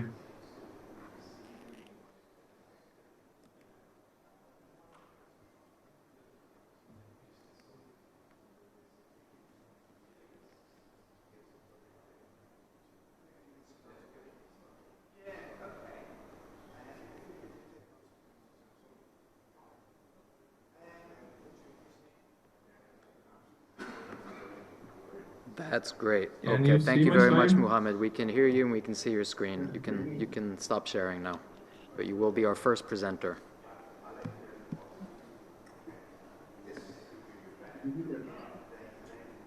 Everything fine, Evan? Everything fine from our end. Thank you very much, Muhammad. Over to you, Eri. If you don't mind, we could do a quick just audio Hi, and morning. video check. Good morning. Can you hear me well? I can hear you perfectly. Very good. Thank you. Okay, great. Let me share the screen.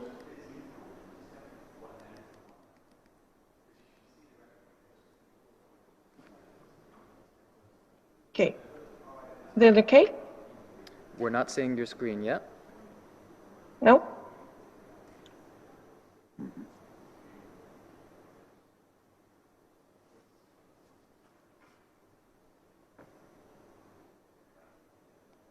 Let me do it again.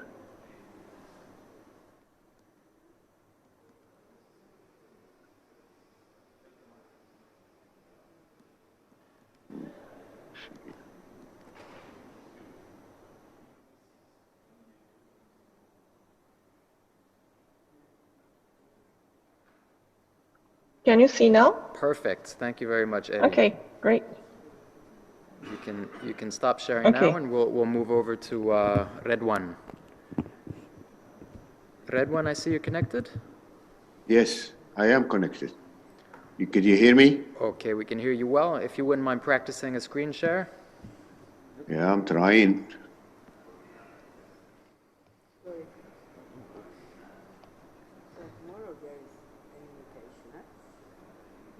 Is it okay?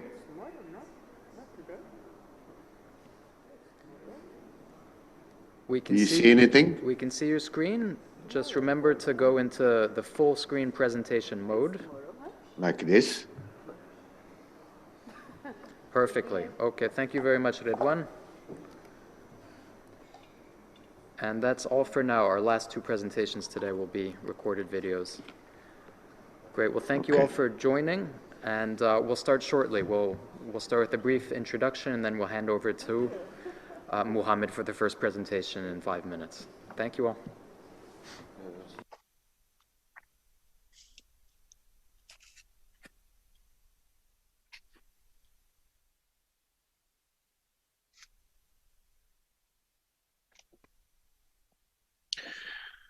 Okay.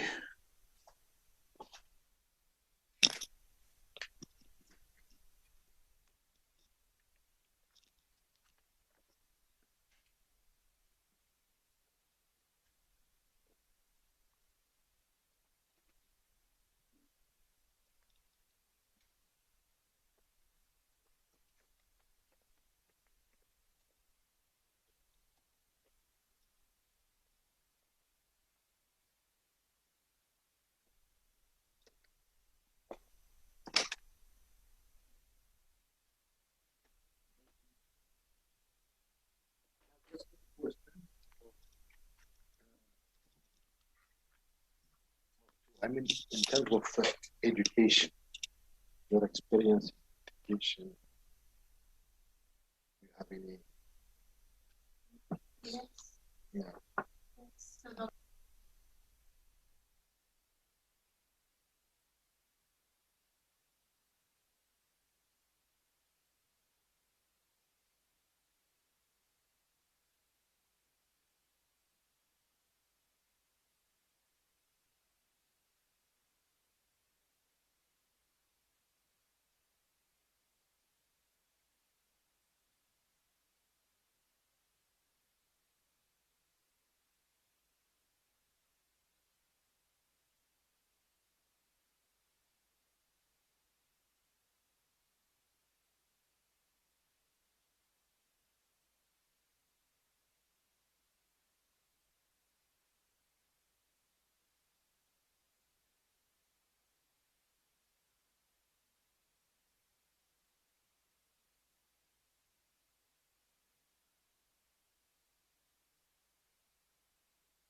You should start now.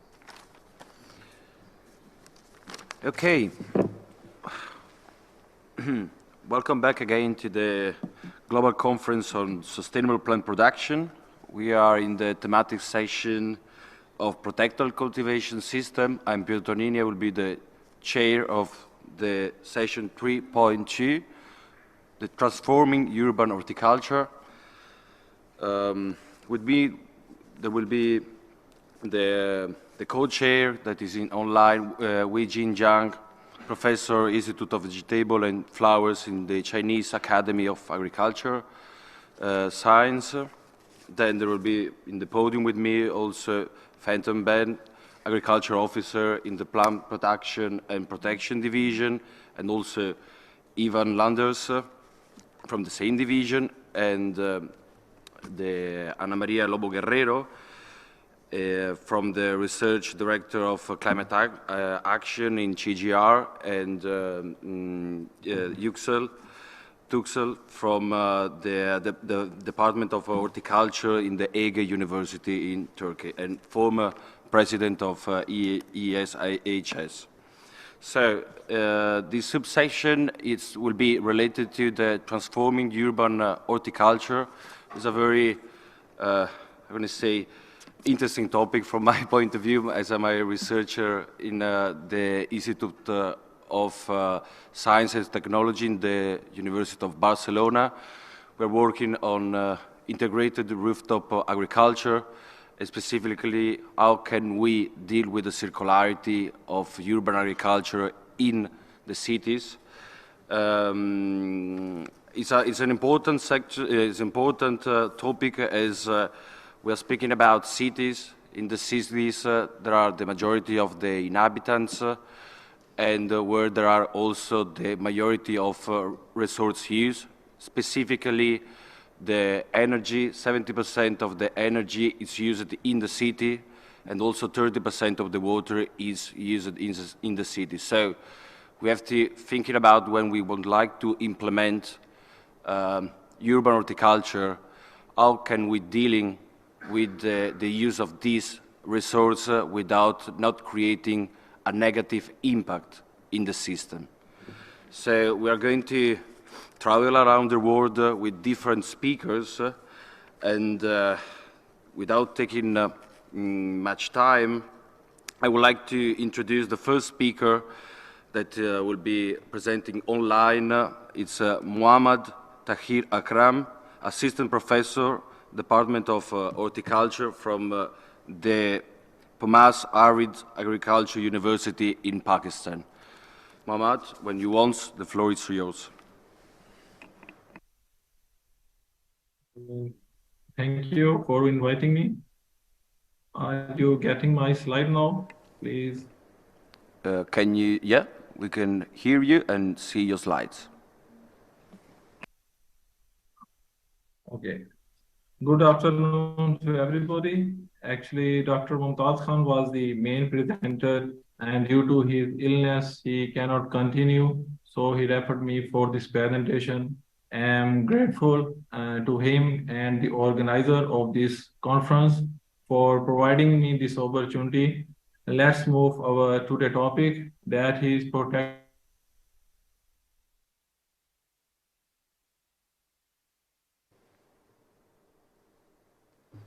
We cannot hear you, Muhammad. Muhammad?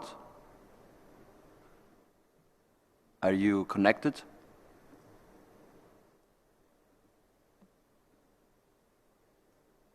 Muhammad, we cannot hear you.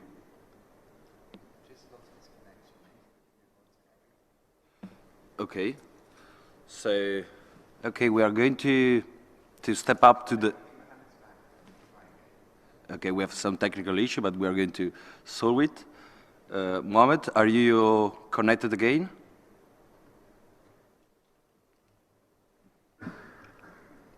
Mohammed, you're on mute. Please unmute your microphone.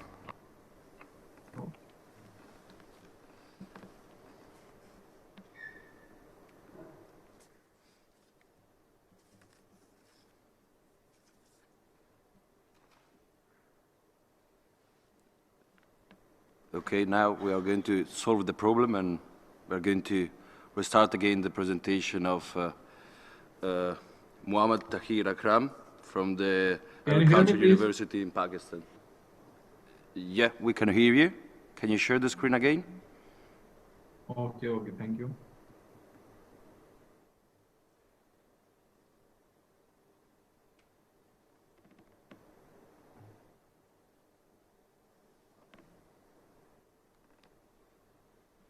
Can you put full screen? Okay, thank you, Mohammed. The floor is yours.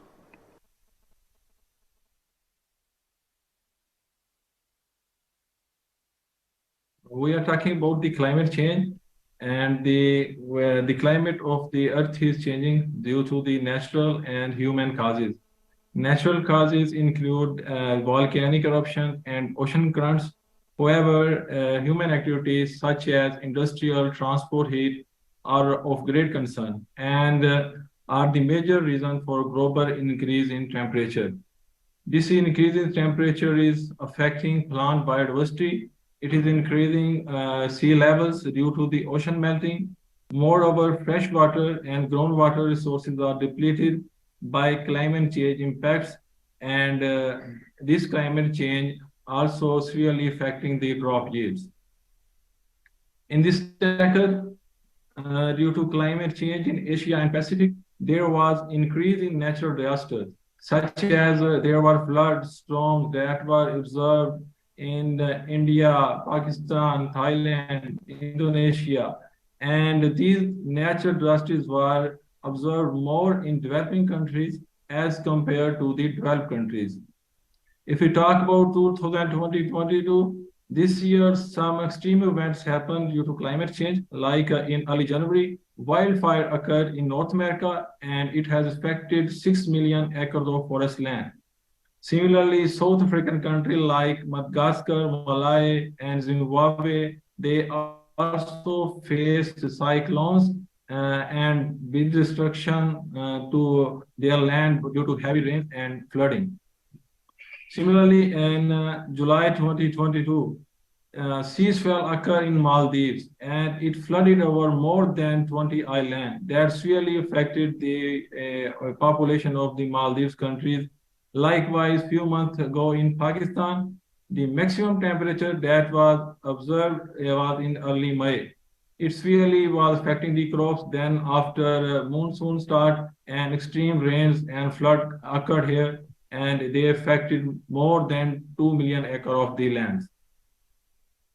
And if we talk about the impact of climate change on this global agriculture, FAO, according to FAO, by the next century, North America, there will be decline in major crop yields, and it will be 30% more risk of wildfire, as we have already discussed about wildfire, that there will be 30% more wildfire. While in Asia, high temperature will decline rice yield and marine fish losses. Similarly, other continents will also be significantly affected. This is the map of the distribution of the arid zone of the world. You can see that the arid land is occupied by 34 million hectares, which is almost 35% of the world total land. And the light yellow color is representing the semi-arid regions, while the dark brown is representing extremely arid regions. As we can see, Sahara, Arabian Peninsula are falling into the extreme arid zones of the world. The Arab Peninsula is consisting of Kuwait, Bahrain, Qatar, Saudi Arabia, and Oman. These countries are facing several challenges as these areas are extremely arid and harsh environments. Further, they have limited water and lack of renewable water resources.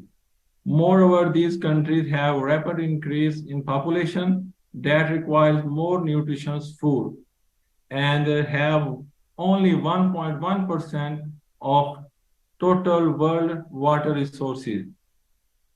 If we talk about the global state food security, the developed continents such as America, Europe, Australia, they are performing good. However, they are not best performers. While the developing countries countries in Asia, and Africa, they need large improvement to secure their food. On the other hand, there is a rapid trend in the urbanization. It is increasing worldwide, and it is predicted that by the end of 2050, 2/3 of the world population will be settled down in urban areas. Further, in the next 20 years, 95% of the world population growth will be especially in the developing nations. And these countries are spending more than 60 to 80% of their family income only for food. And there are few contributors that contribute to food insecurity.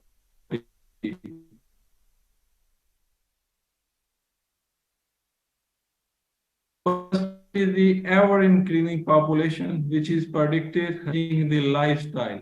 Then the limited natural resources that are being depleted day by day. Moreover, disturbed food supply chain due to war-like conditions in Ukraine, Palestine, and Kashmir. If we talk about the pandemic condition, it was observed that during pandemic conditions such as COVID-19, it disturbed the food supply of various countries as flight and shipments were stopped by various countries. Then the climate change and extreme events, they are also main contributors in food insecurity. Now, if we talk about the strategies to solve the food security issue, first of all, one is the sustainable management of the natural resources, such as water sources, land sources, forest resources, and other such type of resources like oil and fossil fuels. It can be managed by using the 3R strategy, that is reduce, reuse, and recycle. However, it is quite difficult to overcome this challenge due to there is rapid urbanization and population increasing, and there is great demand and for these resources by these people. The other strategies that we can use are the climate change adaptation, such as the use of biotic and abiotic resistant cultivars that can mitigate environmental stresses. Then we can use crop diversification, such as the use of intercropping in agriculture, as we can grow multiple crops in same piece of land. And the last is the climate smart agriculture, in which can use different strategies to enhance crop yield. Protected horticulture is included in climate smart strategy, as we can enhance crop production by using these smart techniques. Basically, protected horticulture is actually a modification of natural environment, or we can say that it is modification in the microclimate of the plant to achieve the optimum growth and yield of the horticultural crops. We do modification like we did modification in microclimates such as light, temperature, carbon dioxide concentration, plant nutrition, and humidity. These modifications are made according to the crop requirement and depending upon the environmental conditions. At present, China is one of the leading producing countries in the world that is doing protected horticulture on the largest area, followed by Korea and Spain. Nowadays, people are getting diet conscious. Protected horticulture provides the opportunity to grow high-value crops in protected system. In these protected system, high-value green and salad vegetable such as tomato, lettuce, cucumber, chilies, and cauliflower can be successfully grown here. Similarly, it provides opportunity to grow fruits such as strawberry, citrus, peaches to grow in the protected structure. Besides high-value cut flowers such as roses, carnation, chrysanthemum can be grown here, and the other flowering fruits like croton or Daffodillia can also be grown under these protected structures. The motives of this protected horticulture includes that it protects plants from different environmental hazards, such as extreme temperature. We can do modification and maintain plant microclimate in the protected structure. It's also a way to growing season of produce, as we can get off-season vegetable here. In protected horticulture, nutrients and fertilizer that are applied according to the crop requirement. So we obtain maximum yield and quality of these produce. The plants grown in protected structure are also safe from pests, hence the products obtained from these structure are pesticide free and are safe for the human health. Further, in Sorry, protected Mohammed, system, you have yes, 1 yes. minute to wrap up to the conclusion. Thank you. Okay, definitely. Just give me 2 minutes. Further, in protected system, water is applied according to the plant need. Therefore, we can save a lot of water. Like drip irrigation in this system, we can conserve up to 70% of the water. The other social challenges that can mitigating are the land management and other economic growth benefits. No, there are the two systems that are being adopted in arid region. The first one is the partially controlled environmental system that include polytunnels.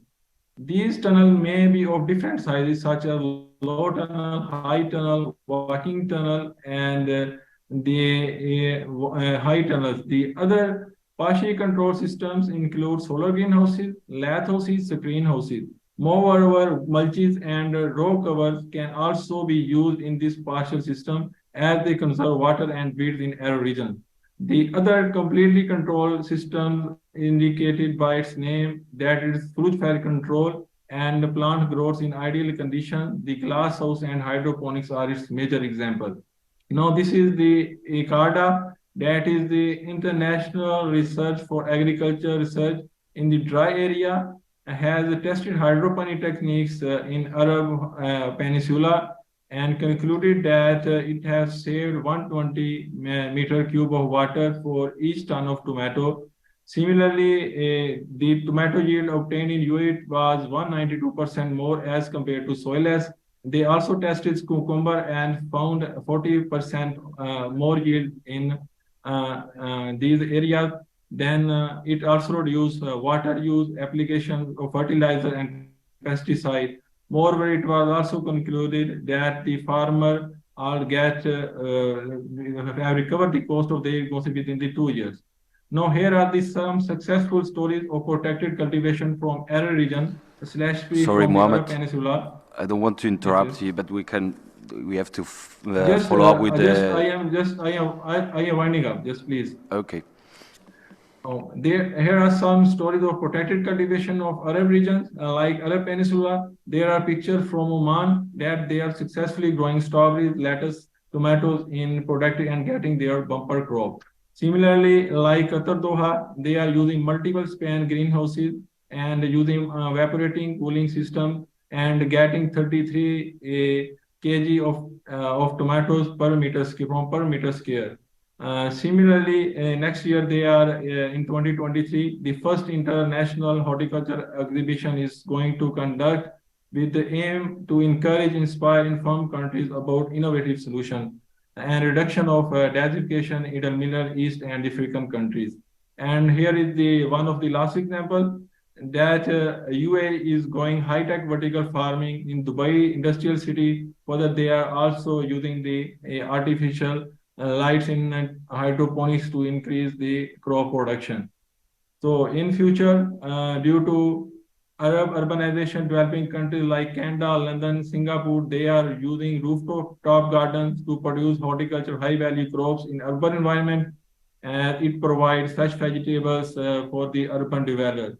So this is the third one, the picture of the Singapore, and they have developed rooftop commercial project of 33,000 feet square and are option to get to 526 tons of leafy lettuce per annum.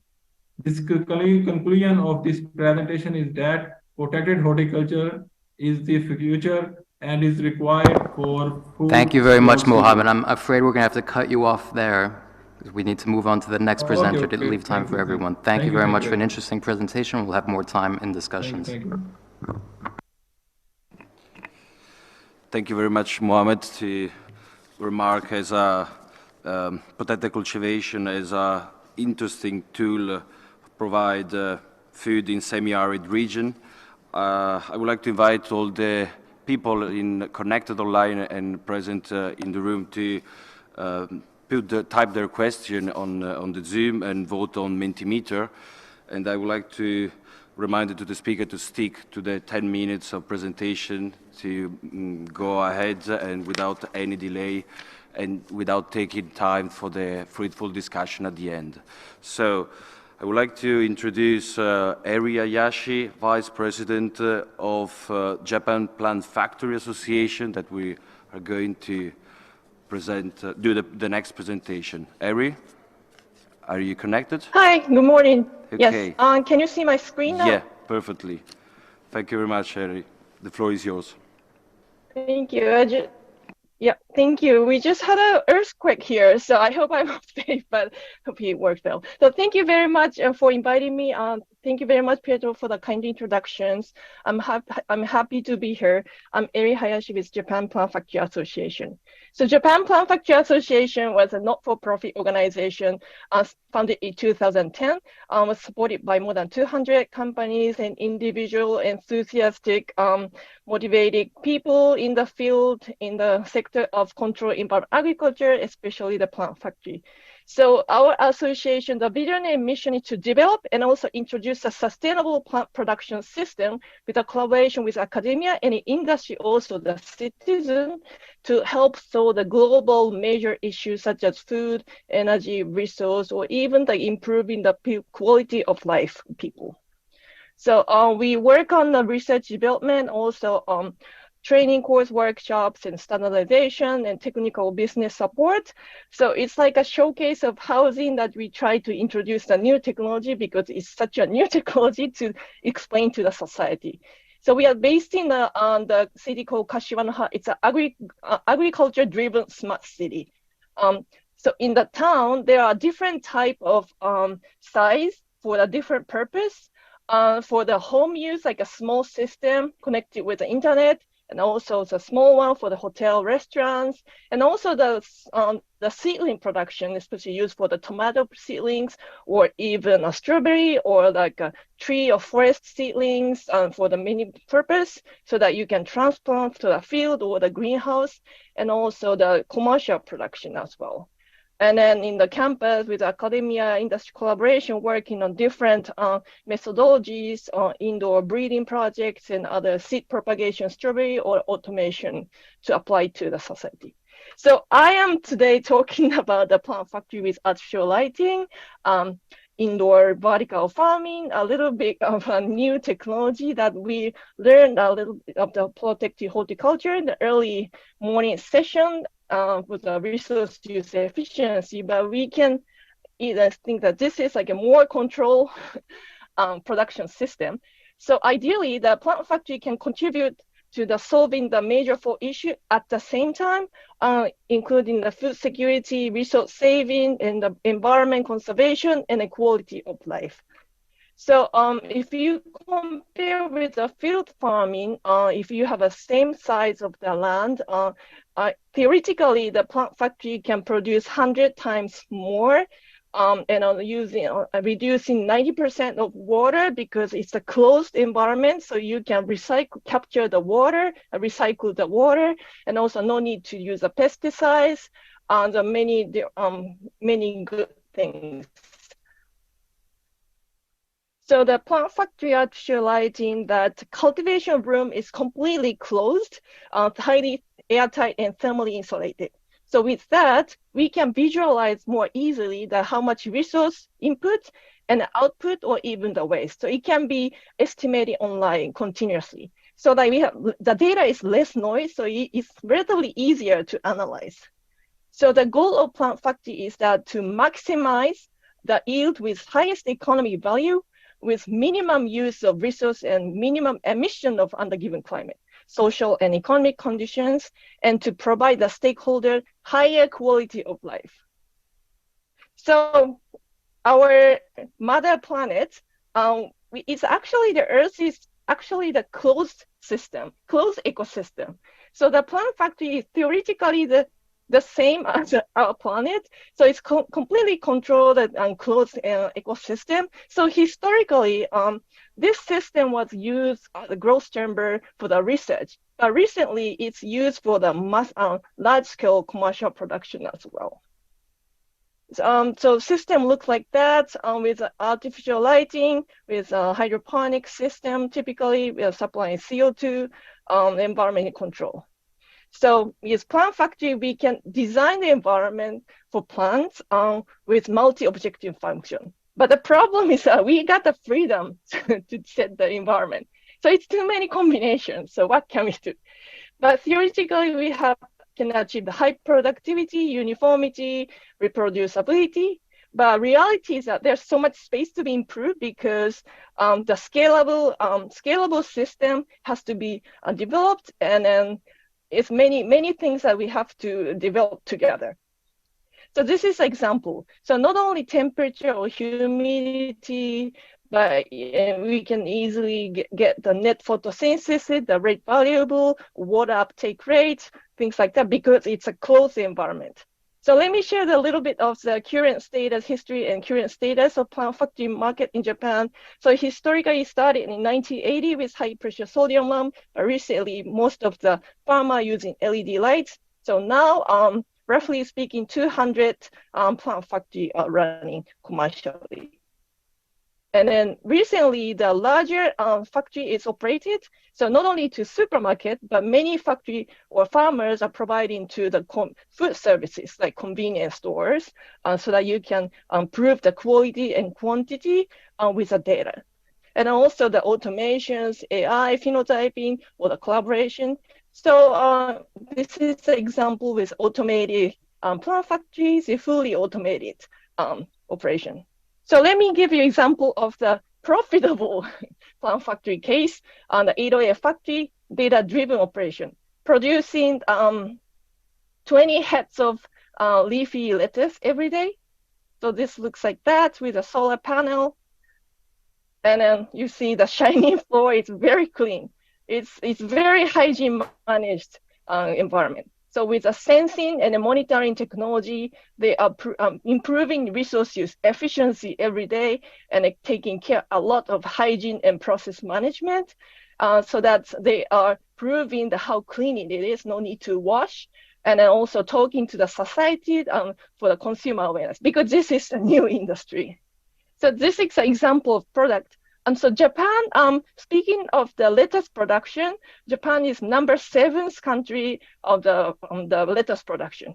But lots of the food company or retailer wanted to have this consistent supply of the plant factory and the cleanness, because it's easier to process. Another profitable example is Greenland. They can produce larger heads of lettuce. But interesting thing is not only growing the vegetables, but they actually provide a turnkey consulting solution. And then also they help to cultivation support and training. And they also help them to sell the system and the produce as well. And then also going to New Jersey, United States, there are the Japanese varieties strawberry. It's grown. I was happy to see that this Japanese Juneberry strawberry was actually produced and sold in United States, so that you can theoretically you can produce anywhere in the world to reproduce the climate. But considering the productivity, strawberry or tomato vine crops, the productivity has to be increased double or triples. And also we are working on to increase the productivities and to maximize the resource use efficiencies. So the future, the next generation, if you are a farmer, you are the one who set the goal. And then with the help of the real-time monitoring, the camera sensing phenotyping unit, they can determine an optimal set of environment factors to maximize the multi-objective functions. But then we are dealing with plants, it's very complicated. So there's so much interactions. So it's really important to check also the microenvironment. So what's going on? So we started the project in 2017 based on the cohort research.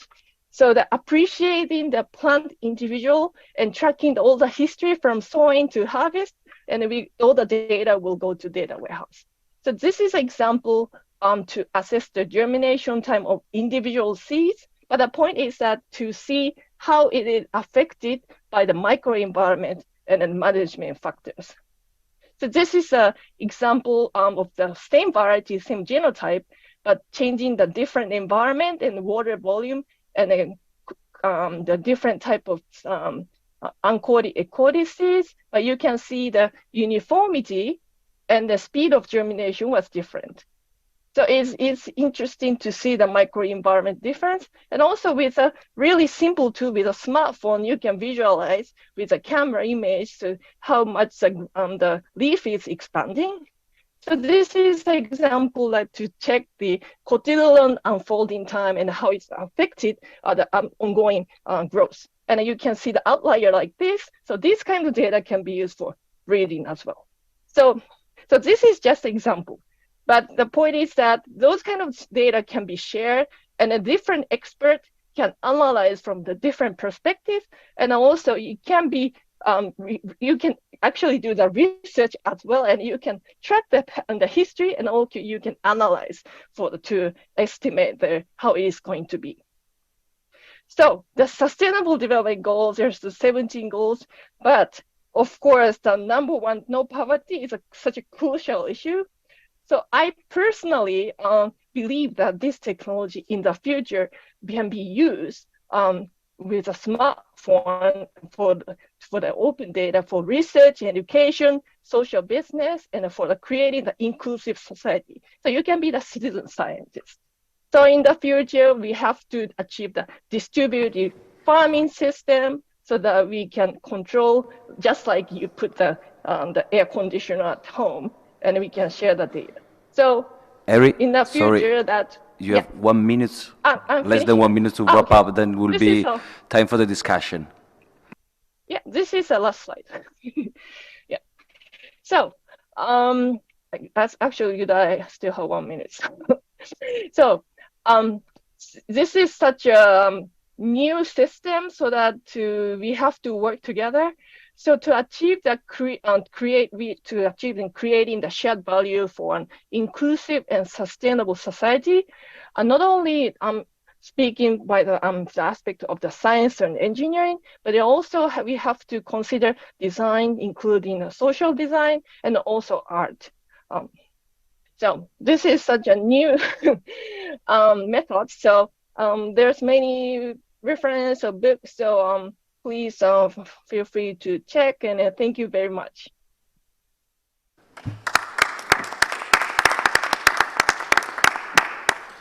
Thank you very much, Arian. Sorry if I have to interrupt you, but I mean, I'm not a bad cop, but I have to making that we arrive and we have the time for the final discussion. Thank you very much for your interesting presentation. What I would like to remark that, I mean, it's a very interesting technology, vertical farming. As we heard in the session before, there are some environmental challenge connected to this high input system. And but you explained very well that, I mean, the most important things that we have to bear in mind that we can collect a huge number of data, and with this huge number of data we can modelize and improve the use of the resources, specifically for the energy use. But stepping on the other resource that is critical within the urban horticulture sector, I would like to introduce the third speaker, Redouane Chokra Allah, a senior fellow in the International Center for Biosaline Agriculture. Chakra, are you connected? That is going to speak about the adaptive water management in urban horticulture system. Can you share your slide, please?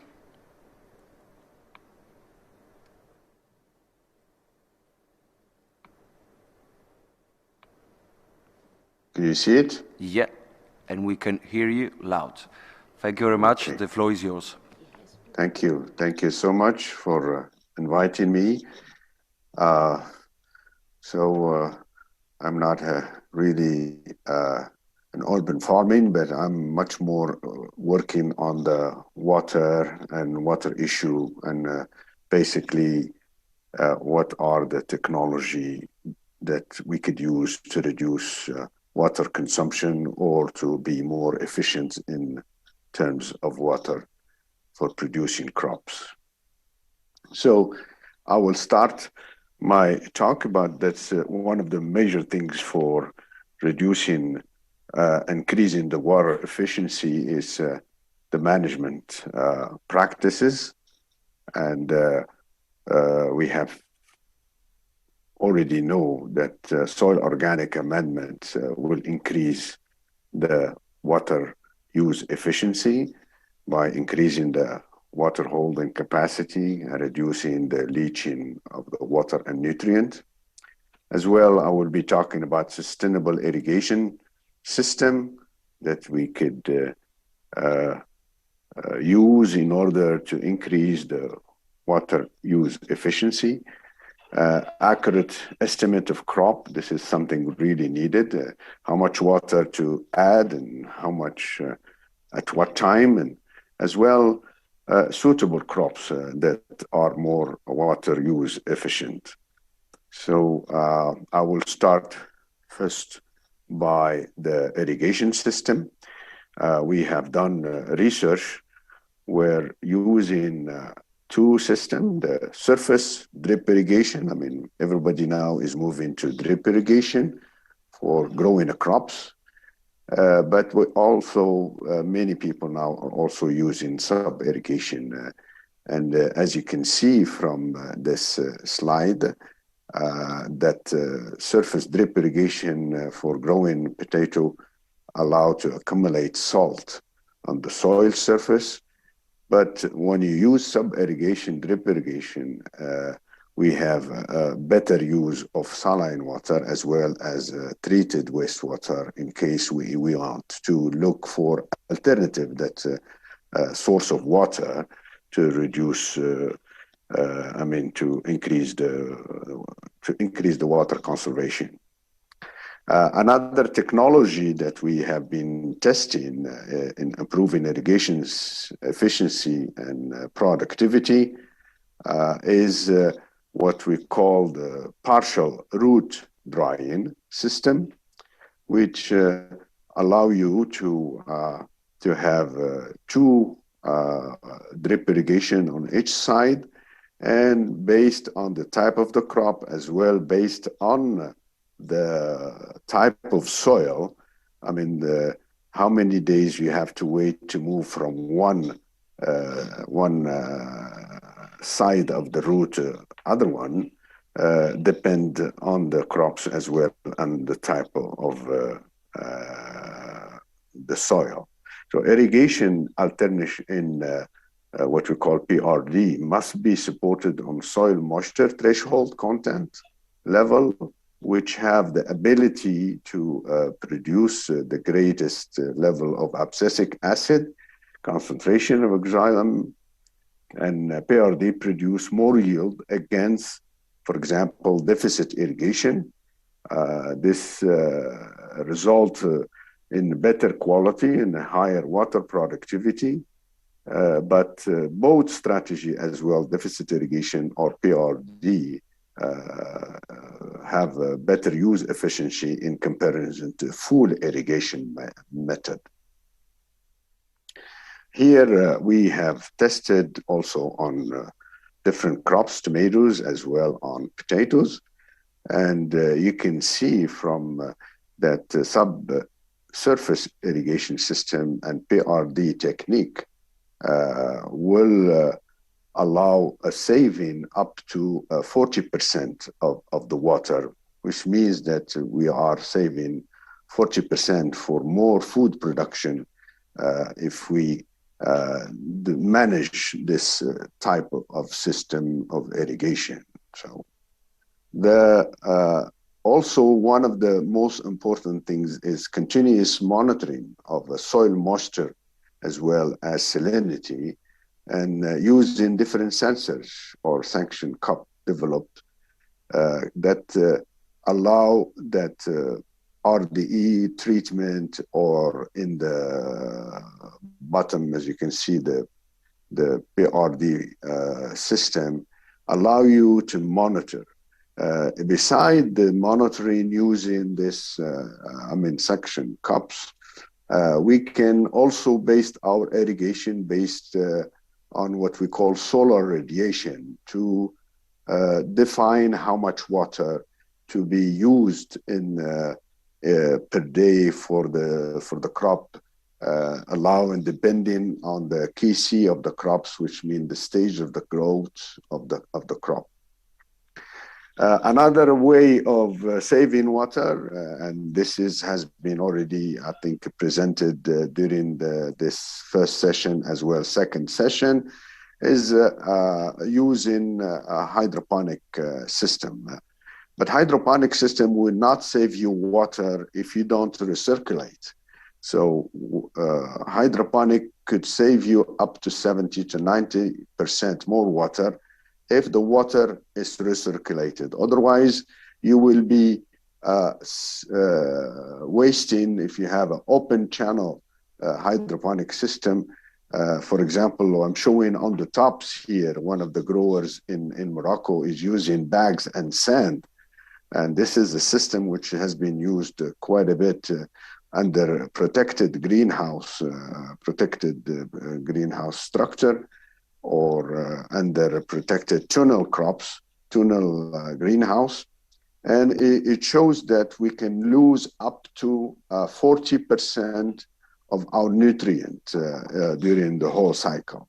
The other thing which, another system of growing crops that you can see here in the bottom, close to the recirculation system on your left, you can use only gravel and sand, and we have over 300 hectares in Morocco, in the south of Morocco, using this system to grow particularly tomato crops. But it is recirculated. But when you start in using recirculation, means that you have to think about disinfection, which means that two system has been used, either a chemical system, which is potassium permanganate, or using UV system, or using ozone. And ozone has been very successful, but it's not only it have an impact on the on disinfection, but also it promote much more yield. By using ozone in a growing system like this, we have seen 30% increase both in quality as well and on the quantity of the crops, on the yield. Another way of growing, saving water is using alternative water, which means looking for what we call non-conventional water. And the best strategy, for example, for using saline water for irrigation is looking for salt-tolerant crops in tomatoes. Cherry tomatoes has been grown not only in Morocco, but also in the island of Italy. And this has been shown that even with alternative crops, alternative water like saline, you can increase the quality of the tomato, and particularly cherry tomatoes, basically by increasing the sugar content. So we call it even sometimes sweet tomatoes. Another way as a strategy for using the saline water under protected agriculture is the conjunctive use of saline and fresh water, or mixing. That's something that, and in case of using, if you have a very sensitive crops, then you have to look for desalination as a way of using that type of water. Another alternative crop, the alternative source of water that we have been also working on is using, sorry. Oh, I have to go back. Anyway, using what we call treated wastewater. And this we can under home conditions, you can use gray water, and it have shown using gray water that you could even grow many crops using particularly sub-irrigation system, and also using a filter in order to prevent what we call the clogging. The use of rainwater from the roofs, it's something also that could be a way of saving water and within the conservation of water resources. Rainwater harvesting is an easy and affordable solution to overcome such water stress and their scarcity, and it acts as an important alternative as a decentralized water source. This type of alternative water source also help in reducing the use of fresh water from surface and groundwater resource as alternative water for scarcity, water scarcity. Then other... Sorry, Radwan, you have 1 minute to wrap up. Thank you. Okay. Okay, so soil conservation using tillage as well organic amendments. So I will not, and particularly mulching has been shown to reduce quite a bit of water as well as weed development. And finally, in my conclusion, water conservation technology will allow water and fertilizer saving, improvement of production in quantity and quality, as well as it allows some environment protection. And thank you so much.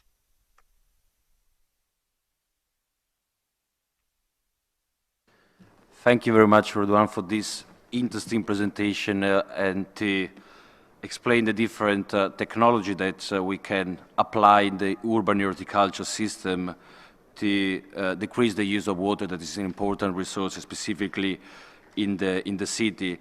And I would like just to remark one of the interesting points connected to the urban environment, that is specifically how we can collect the water in the city and how can we redirect the water that is generated in the city, specifically rainwater harvesting system and the reuse of what is called the wastewater or green water that could be reused for the cultivation in the urban horticulture system.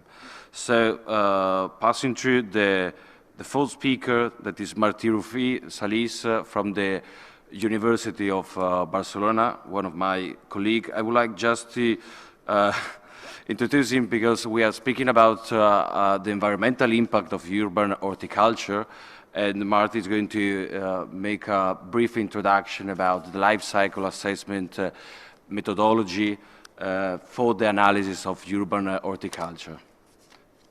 The presentation will be online pre-recorded. Hello, everyone. My name is Martí Rufí Salís. Today I'm going to present my presentation, Life Cycle Environmental Impact of Urban Horticulture, Challenges and Perspectives. And first of all, I would like to apologize for not being here live with you today. Hope you like the presentation, and I have left my mail at the end in case there is someone in the audience that wants to discuss the content of the presentation further or has any questions or doubts. First of all, to contextualize what urban agriculture brings into the table, now we have cities that have increased their volume in terms of population. Therefore, we have also increased the number of food imports that we need to provide to cities in order to supply their consumption. These imports rely on global supply chains that are ineffective, but are not resilient, and that are have an environmental cost. And on the other hand, we have some farmland that is near the urban region, but it's still from the rural area that we keep like feeding from them when we talk about urban population. And in the recent decades, the concept and the practices of urban agriculture have arrived, which is mainly producing cities within urban limits or urban boundaries. The main reason behind the development of urban agriculture is to bring production and consumption points closer to each other. And this comes with a series of benefits that we can split between economic, social, and environmental benefits, following the traditional split of the sustainability pillars. In terms of economic benefits, we have the development of local economies and markets, and the reduction of logistic costs due to these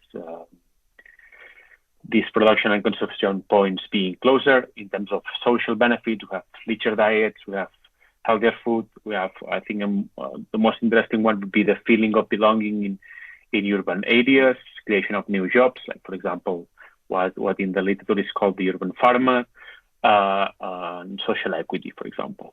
Also, in terms of environmental benefits, which is the main focus of the current presentation, we have the reduction of greenhouse gas emissions by transport activities, because we don't need to import and use ships to import our food. We maybe can use vans, or we can just walk and harvest the food ourselves. We have also a release of pressure from agricultural land, and that would be the case especially in vertical farming and what is multi-stacked agriculture. The next question that we can ask is: are all these benefits linked to urban horticulture? In the literature, we can see that urban agriculture can be expressed in multiple forms, like, for example, social gardens with a strong focus on the social perspective of urban agriculture. Also multi-stack vertical farming, rooftop greenhouses, which maybe from a more commercial point of view, let's say, edible walls, community gardens, educational gardens, and many more combinations that we can find in what is already published in the scientific literature. But what's the difference between each system? What's like the features that make them unique? As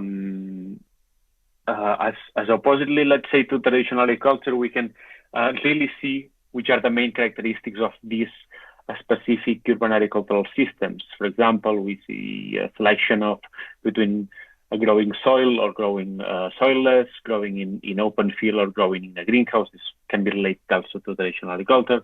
The use of hydroponics and aeroponics, the use of closed loop systems to recirculate water, the use of only one level or multi-stack agriculture to reduce pressure from agricultural land, ground floor versus rooftop agriculture, which can benefit from links with the host building, or we can also have like artificial lighting or heating, ventilation, and air conditioning.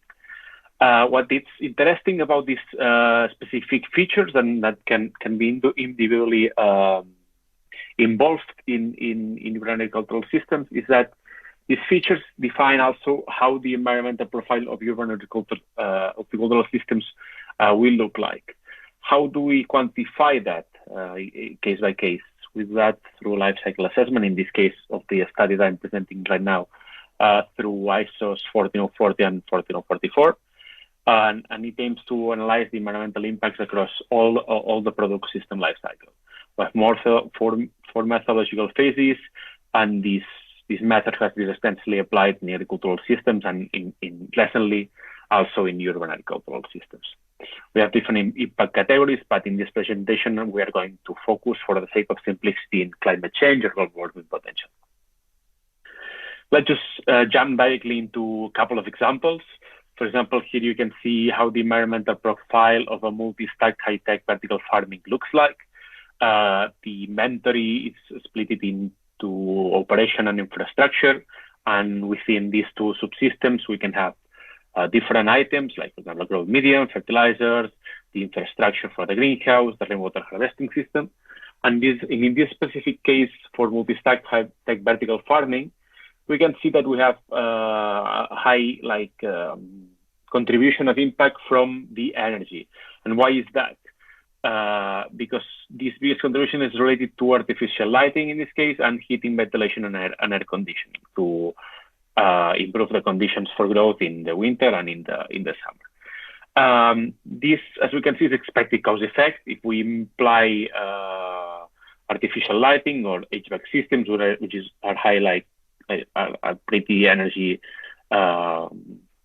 pretty high in energy consumption. Certainly, we would expect more climate change impacts from these specific items, and this could help in when implementing or when designing these kind of systems to already foresee what will be the outcome environmental profile that we will obtain, at least in relative terms. We can also see that we have a low contribution for fertilizers and water, because in this case, the system is in hydroponics and a closed loop recirculation system that helps the fertilizers, which are usually a main concern in terms of environmental impacts, keep that impact pretty low in this case. Jumping into the next example, we have an integrated rooftop greenhouse, which is interlinked with the host building in terms of residual flows of water, CO2 and energy. And in this case, we can see that the infrastructure to build this system has the biggest of contributions. We can, for example, reduce this contribution if we applied multi-stack agriculture in different levels, which wasn't the case in this one. So we can already see that applying multi-stack, applying artificial lighting, applying greenhouses, do really affect what will be the environmental outcome of the building, to foresee how it will look like.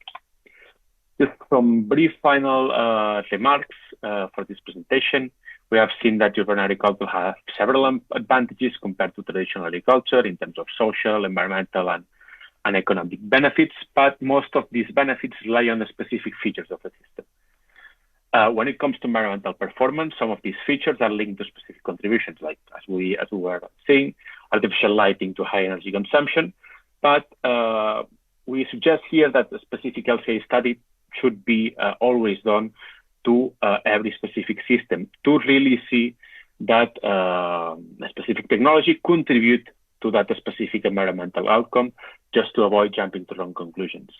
And my final recommendation would be to design the system based on its aim. So if we are aiming for a social garden, maybe we don't need this high-tech vertical farming multi-stack agriculture. Maybe we just plant in soil and let our kids grow and know about how to grow tomatoes, for example. There's a final message to finish my presentation. If urban horticulture is implemented following a linear conventional approach, the benefits would be limited to the use phase, while increasing the need of resources within urban boundaries. This will end up just decreasing food imports, but increasing the resources that we need to produce this food within city limits. In this case, would be fertilizers, knowing, like, for example, the issue with phosphorus scarcity, increasing also water scarcity within city limits, which is already an issue. Also using non-renewable soil substrates like perlite.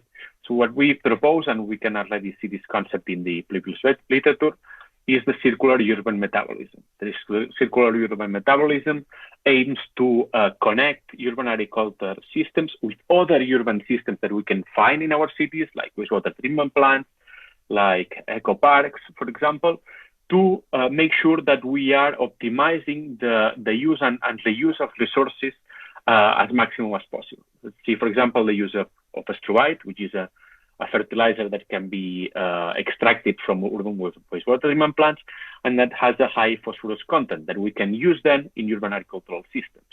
So this would be a classical example on how to link different urban systems to maximize the efficiency of the urban metabolism. That would be all. I would like to thank everyone for listening. Here you have my mail. I would be happy to discuss further issues and respond to specific questions. Thanks for your attention. Thank you very much, Martí. For the sake of time, I will leave my final remark at the end of the discussion. So we are going to pass to the last speaker, Alexandra Rodriguez, head of the Participatory Urban Agriculture Project, Agrupar, in Economic Promotion Agency, Conquito.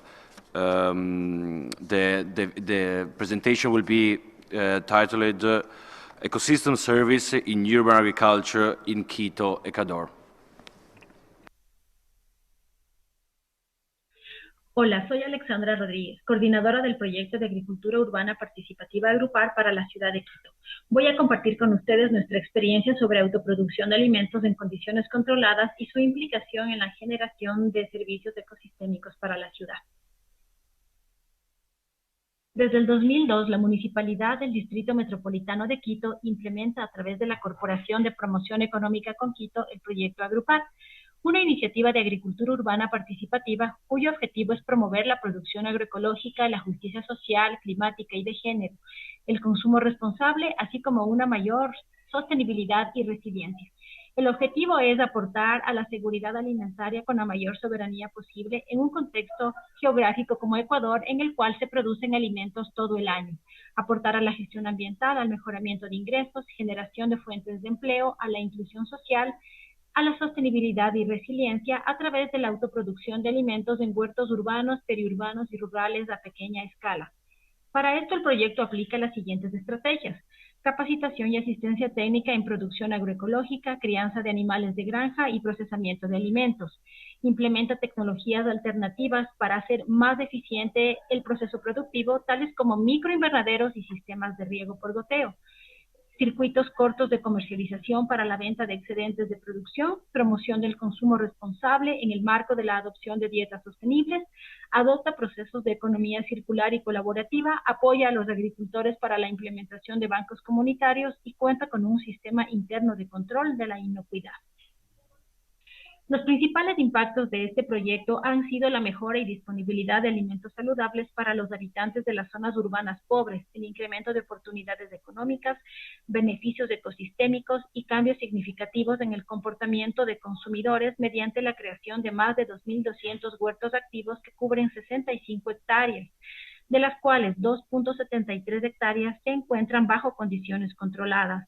Los huertos son un aporte a la infraestructura verde de la ciudad como una solución multifuncional basada en la naturaleza.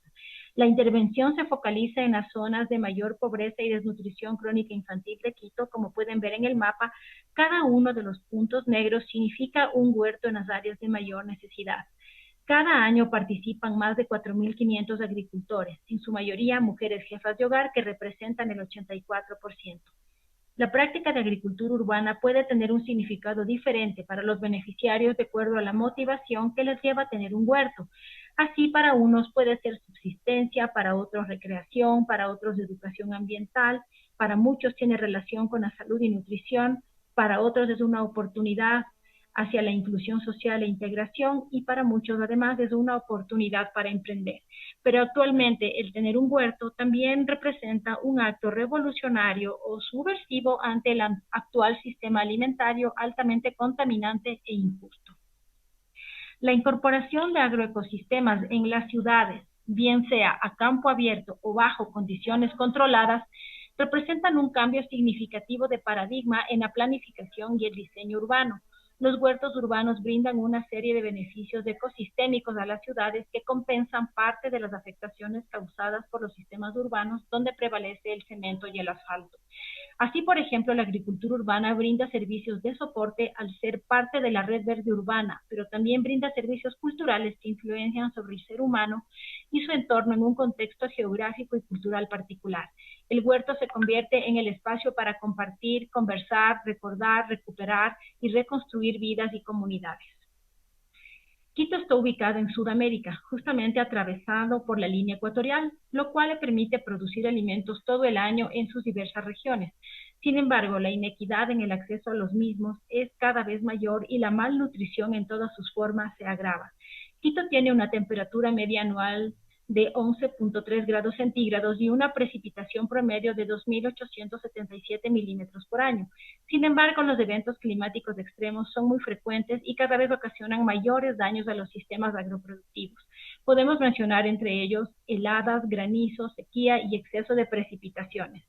Todo esto podemos notar cuando miramos la opinión de los agricultores urbanos al mencionar que el clima y la falta de agua son aspectos determinantes para la producción y se convierten en sus principales problemas y desafíos a enfrentar.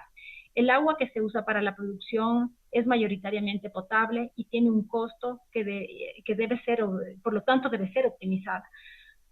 Por lo tanto, la construcción de microinvernaderos y el uso de sistemas de riego por goteo se convierten en soluciones prácticas para generar resiliencia en la producción de alimentos. La agricultura urbana guarda una estrecha relación con los servicios de regulación climática, hídrica, calidad del suelo, control de erosión, hábitat de especies silvestres, dispersión de semillas, polinización, reducción del ruido y control biológico. El proyecto Agrupar busca que la implementación de infraestructuras productivas sea de construcción comunitaria, de fácil adopción, bajo costo, bajo un esquema de diseño modular que optimiza los reducidos espacios urbanos. Estas infraestructuras deben cumplir algunas funciones, tales como protección ante eventos extremos del clima, permitir el cultivo de alimentos sensibles a estas condiciones climáticas y que requieren por sí mismos condiciones controladas. Estas infraestructuras permiten impulsar emprendimientos orientados hacia ese tipo de alimentos que requieren condiciones más protegidas, más controladas, tales como tomate, pimiento o plántulas, que además han permitido impulsar emprendimientos y pequeños negocios, sobre todo para las mujeres jefas de hogar, con mejoras en sus ingresos mensuales de alrededor de $175, lo cual son ingresos importantes considerando que el salario mínimo vital en Ecuador es de $420. Entonces, al tener ingresos extras de la agricultura urbana provenientes de la venta de excedentes y del ahorro del consumo por la producción propia, definitivamente se convierte en una actividad importante para las economías de los agricultores. La producción de los microinvernaderos, por lo tanto, permite impulsar medios de vida, generar emprendimientos que pueden guardar relación inclusive con producción que alcanza certificación orgánica, como una respuesta a la necesidad de contar con una fuente de alimentos sanos y accesibles para todos que complementan la producción a campo abierto. El tomate, por ejemplo, es uno de esos alimentos muy sensibles dentro del contexto ecuatoriano que requiere condiciones controladas para ser producido.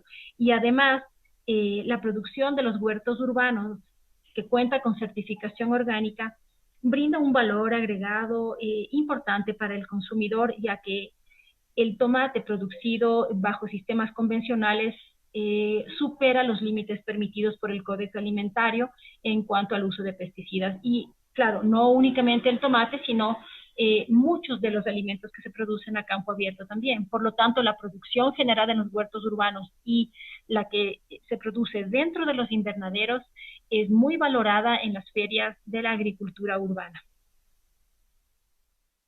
La agricultura urbana tiene una fuerte influencia sobre la construcción de ambientes alimentarios saludables, adopción de dietas sostenibles y dietas de salud planetaria, asegurando la alimentación para las familias agricultoras y su entorno próximo.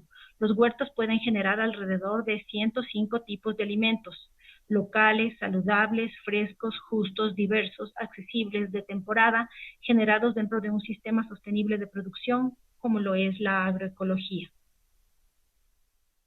La agroecología urbana incluye actividades como la separación de desechos para el compostaje o la elaboración de humus, la reutilización de materiales, la optimización del agua, rotación y asociación de cultivos, conservación del suelo y prevención para la pérdida y desperdicio de alimentos, por sí mismas consideradas medidas de adaptación al cambio climático.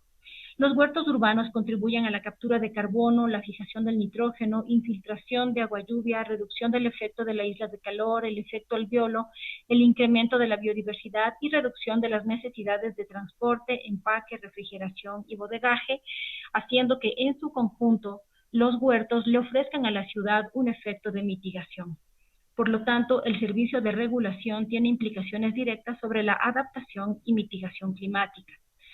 Finalmente, comentar que la agricultura urbana aporta a la soberanía alimentaria, mejor ingresos, genera emprendimientos, restaura y regenera ecosistemas. Resulta irrefutable su contribución en tiempos de crisis por el incremento de la resiliencia alimentaria desde la escala barrial, garantizando una nutrición saludable, ambientalmente sostenible, para lo cual el uso de infraestructuras productivas como los microinvernaderos se convierten en un mecanismo que eleva la capacidad de generación de alimentos como una medida adaptativa. Muchas gracias.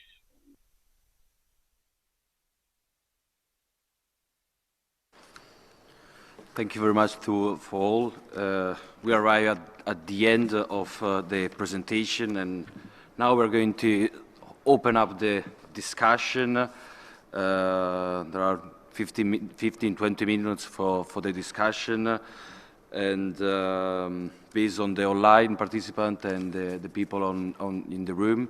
So what I'm going to do as a chair, I'm going to redirect it to the different speaker, and if someone from the podium wants to join up, feel free on that. So the first question would be for Ari. Ari, are you connected? Yes, sure. Yes. Okay, so Ari, so the question is, it's appear that Africa will continue to lag behind this type of technology in terms of scale, so the vertical farming. Is it possible to scale up a low-tech version of the system you presented, or apply lesson to the small order farming context? Oh, thank you for the great and important question. And my simple answer will be yes. But of course, we have to develop the technology for sure, more sustainable way. And if we can have a scalable production and even the small system with a simulation system model, and then think about the smartphone. I think it's in line really with the smartphone. So my answer will be yes. But there's so many complicated research topics, as we all are aware of. So there are many research topics. But yes, theoretically, it can be used anywhere. But also we have to use the solar energy or other clean energy as well. But I think we can think of the smartphone industry, how it used, having a global standardized technology, but locally it's used a different way, even individually. So I think we can learn from how the smartphone was developed. Thank you very much for your answer, Ari. If there are any of the other speakers that want to provide other answer or suggestion or input for this question, feel free. In case no one wants to join up, so we are going to pass to Rodwan. So Rodwan, the question for you is, how can we retrofit cities to better capture water and recycle treated sewage and other water and nutrient source? If you can point out any example, will be good. Thank you.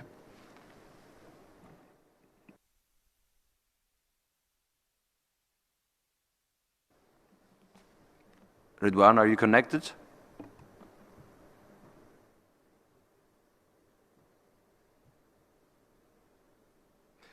Okay, I can a little bit answer to this question, because I'm working in an institute of research that is based their research on the integration of building and greenhouses.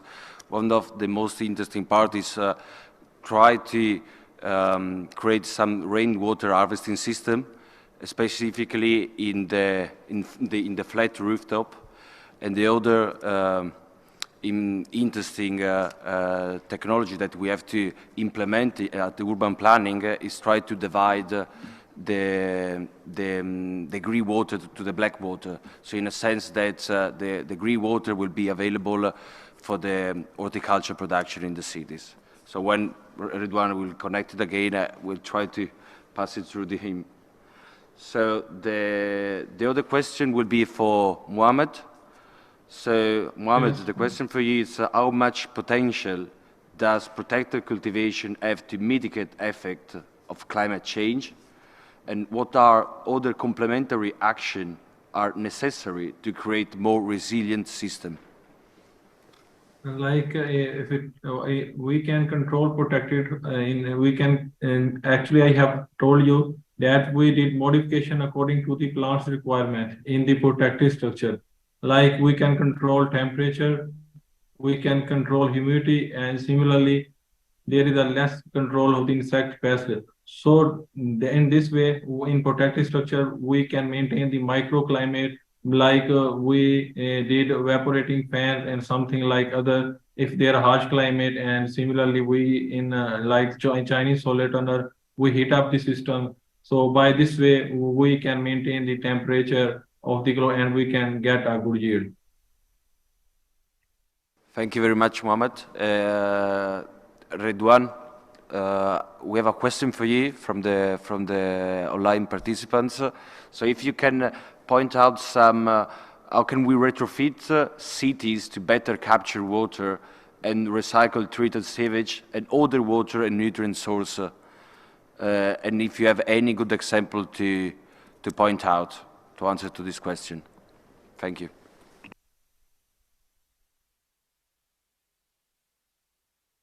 Dan, you are muted.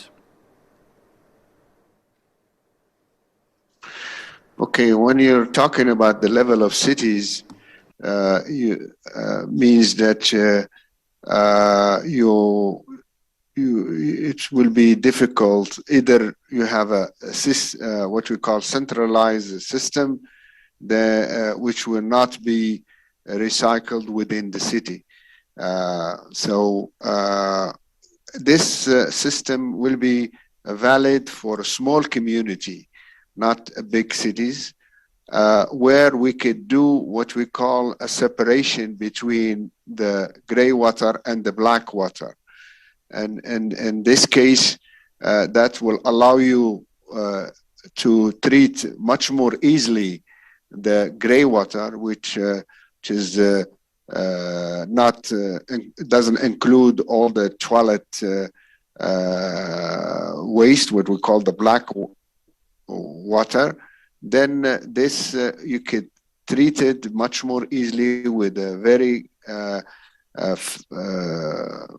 would say low energy system, like using sand filter, using sometime even a combination between sand filters and constructed wetland that allow you to recycle both the water and the nutrient. Thank you very much, Redwan, for your extensive answer. We have another question for Ari. And Ari, is there any difference in micro and macronutrients, so vitamins, mineral, nutrients level in the vertical farming system and between the vertical farming system and open air growing system? Thank you. That's very common question. We frequently get those kind of questions. I think there are many researchers and initiatives working on the sensory test to compare those kind of quality. Basically, we can say it's the same. But the more important thing is that we have more controllability for the especially light environment or nutrient solutions. So if you have a different goal that you can actually increase the secondary metabolites or higher value. So in a way, it's different because we can control, but it's commercially available and its quality is the same. There's no issue because the food company or food services are dealing with those products. So they are really strict with the quality. So that's my answer. Probably you have more answer, maybe. Thank you very much, Ari. So I mean, I have also a personal experience in ICTA, where we producing tomato. We also make a couple of panel tests, and we try to make in front of 20 or 25 people different type of tomato, organic tomato, tomato growing in hydroponic system, tomato growing in on soil but in conventional way. And if the people doesn't know that are from this type of system, it's very complicated for them to distinguish.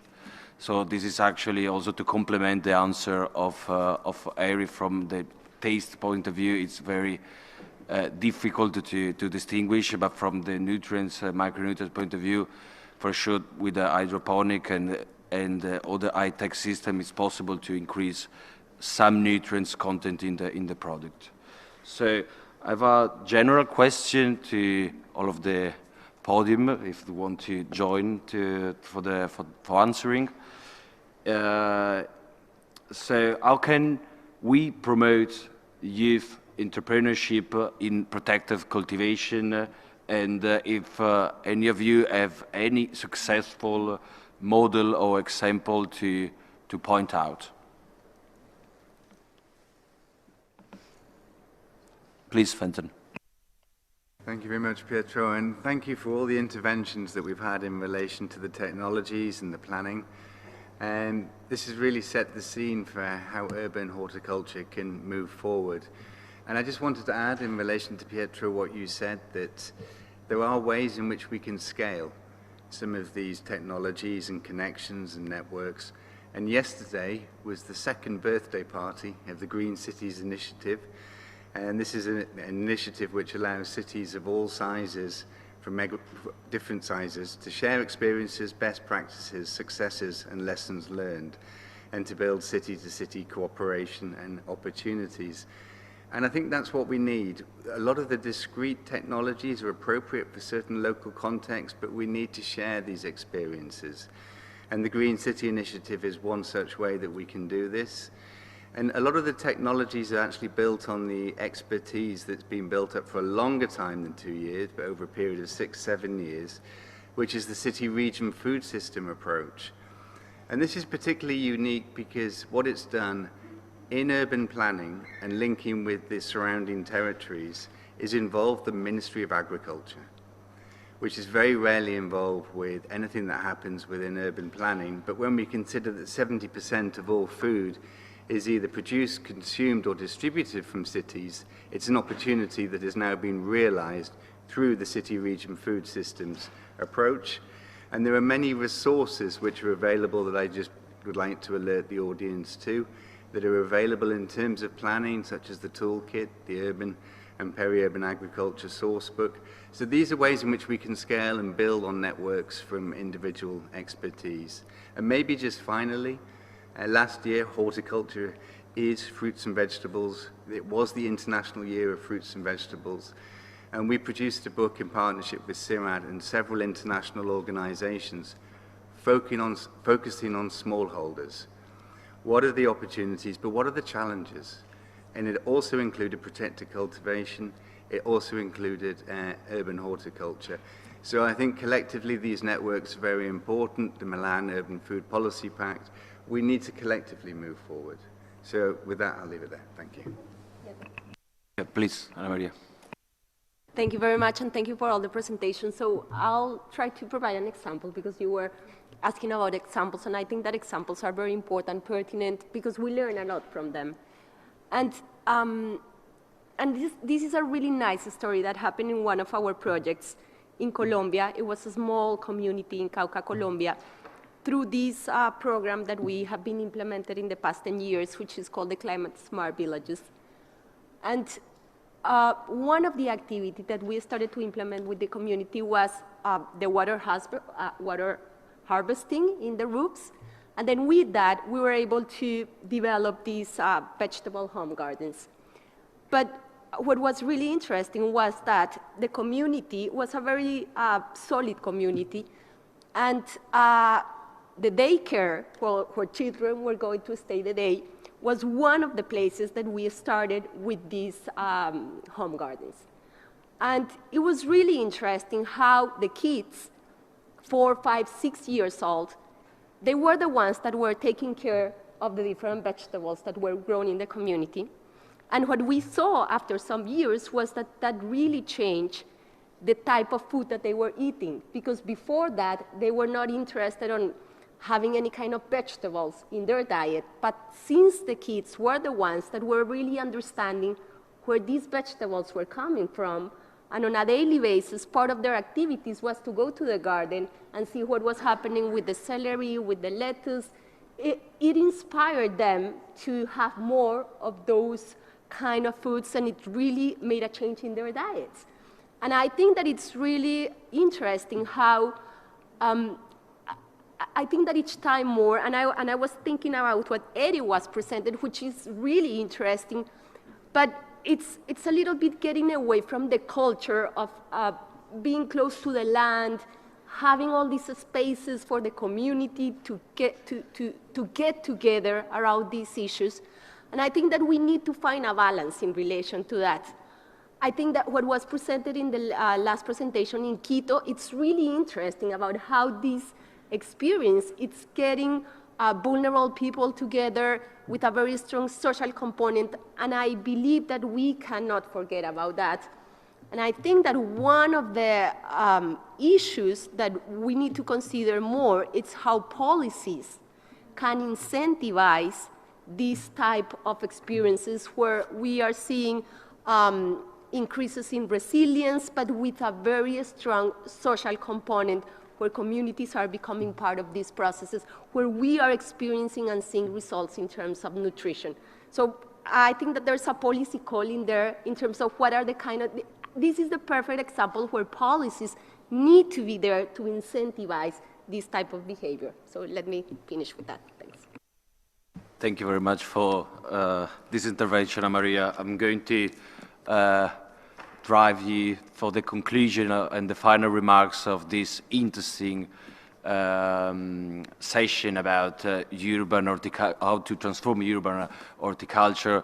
As Anna Maria was mentioned, there are different type of urban horticulture system that we have seen during this presentation. We're going from the high-tech vertical farming system in Japan to the low-tech urban horticulture system seen in Conquito. Both of them have different value and can provide different ecosystem service in the urban area. Specifically, what we have to bear in mind that urban horticulture differentiate from the agriculture, the traditional way, because have a multifunctionality function within the urban area, can provide some regulation from the use of a resource. Specifically, we have seen some potential use of the wastewater,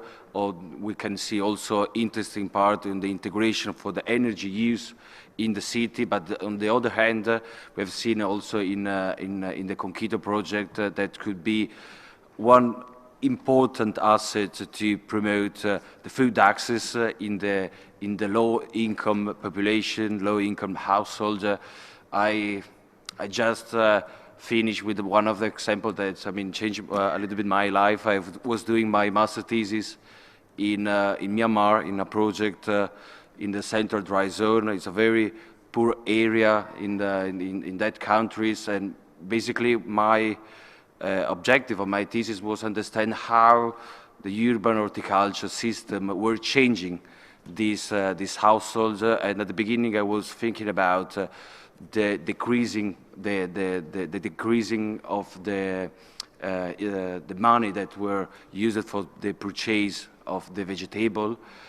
But at the end, there were saving income for sure in this household. But what impressed me is that the family that were managing this garden, they finally understand the importance to eat fresh vegetable, and they understanding doing agriculture. So, the urban horticulture could definitely be defined as a bridge between the rural area and the urban area, and we have to think about on this sector in this way, and also try to connect the urban horticulture system to the city, taking in consideration the presentation of Martí Rufi, try to drive this sector to more circularity approach. So if there are any final comments from the presenter or my colleague on the podium before the end of the session, or from the people in the room.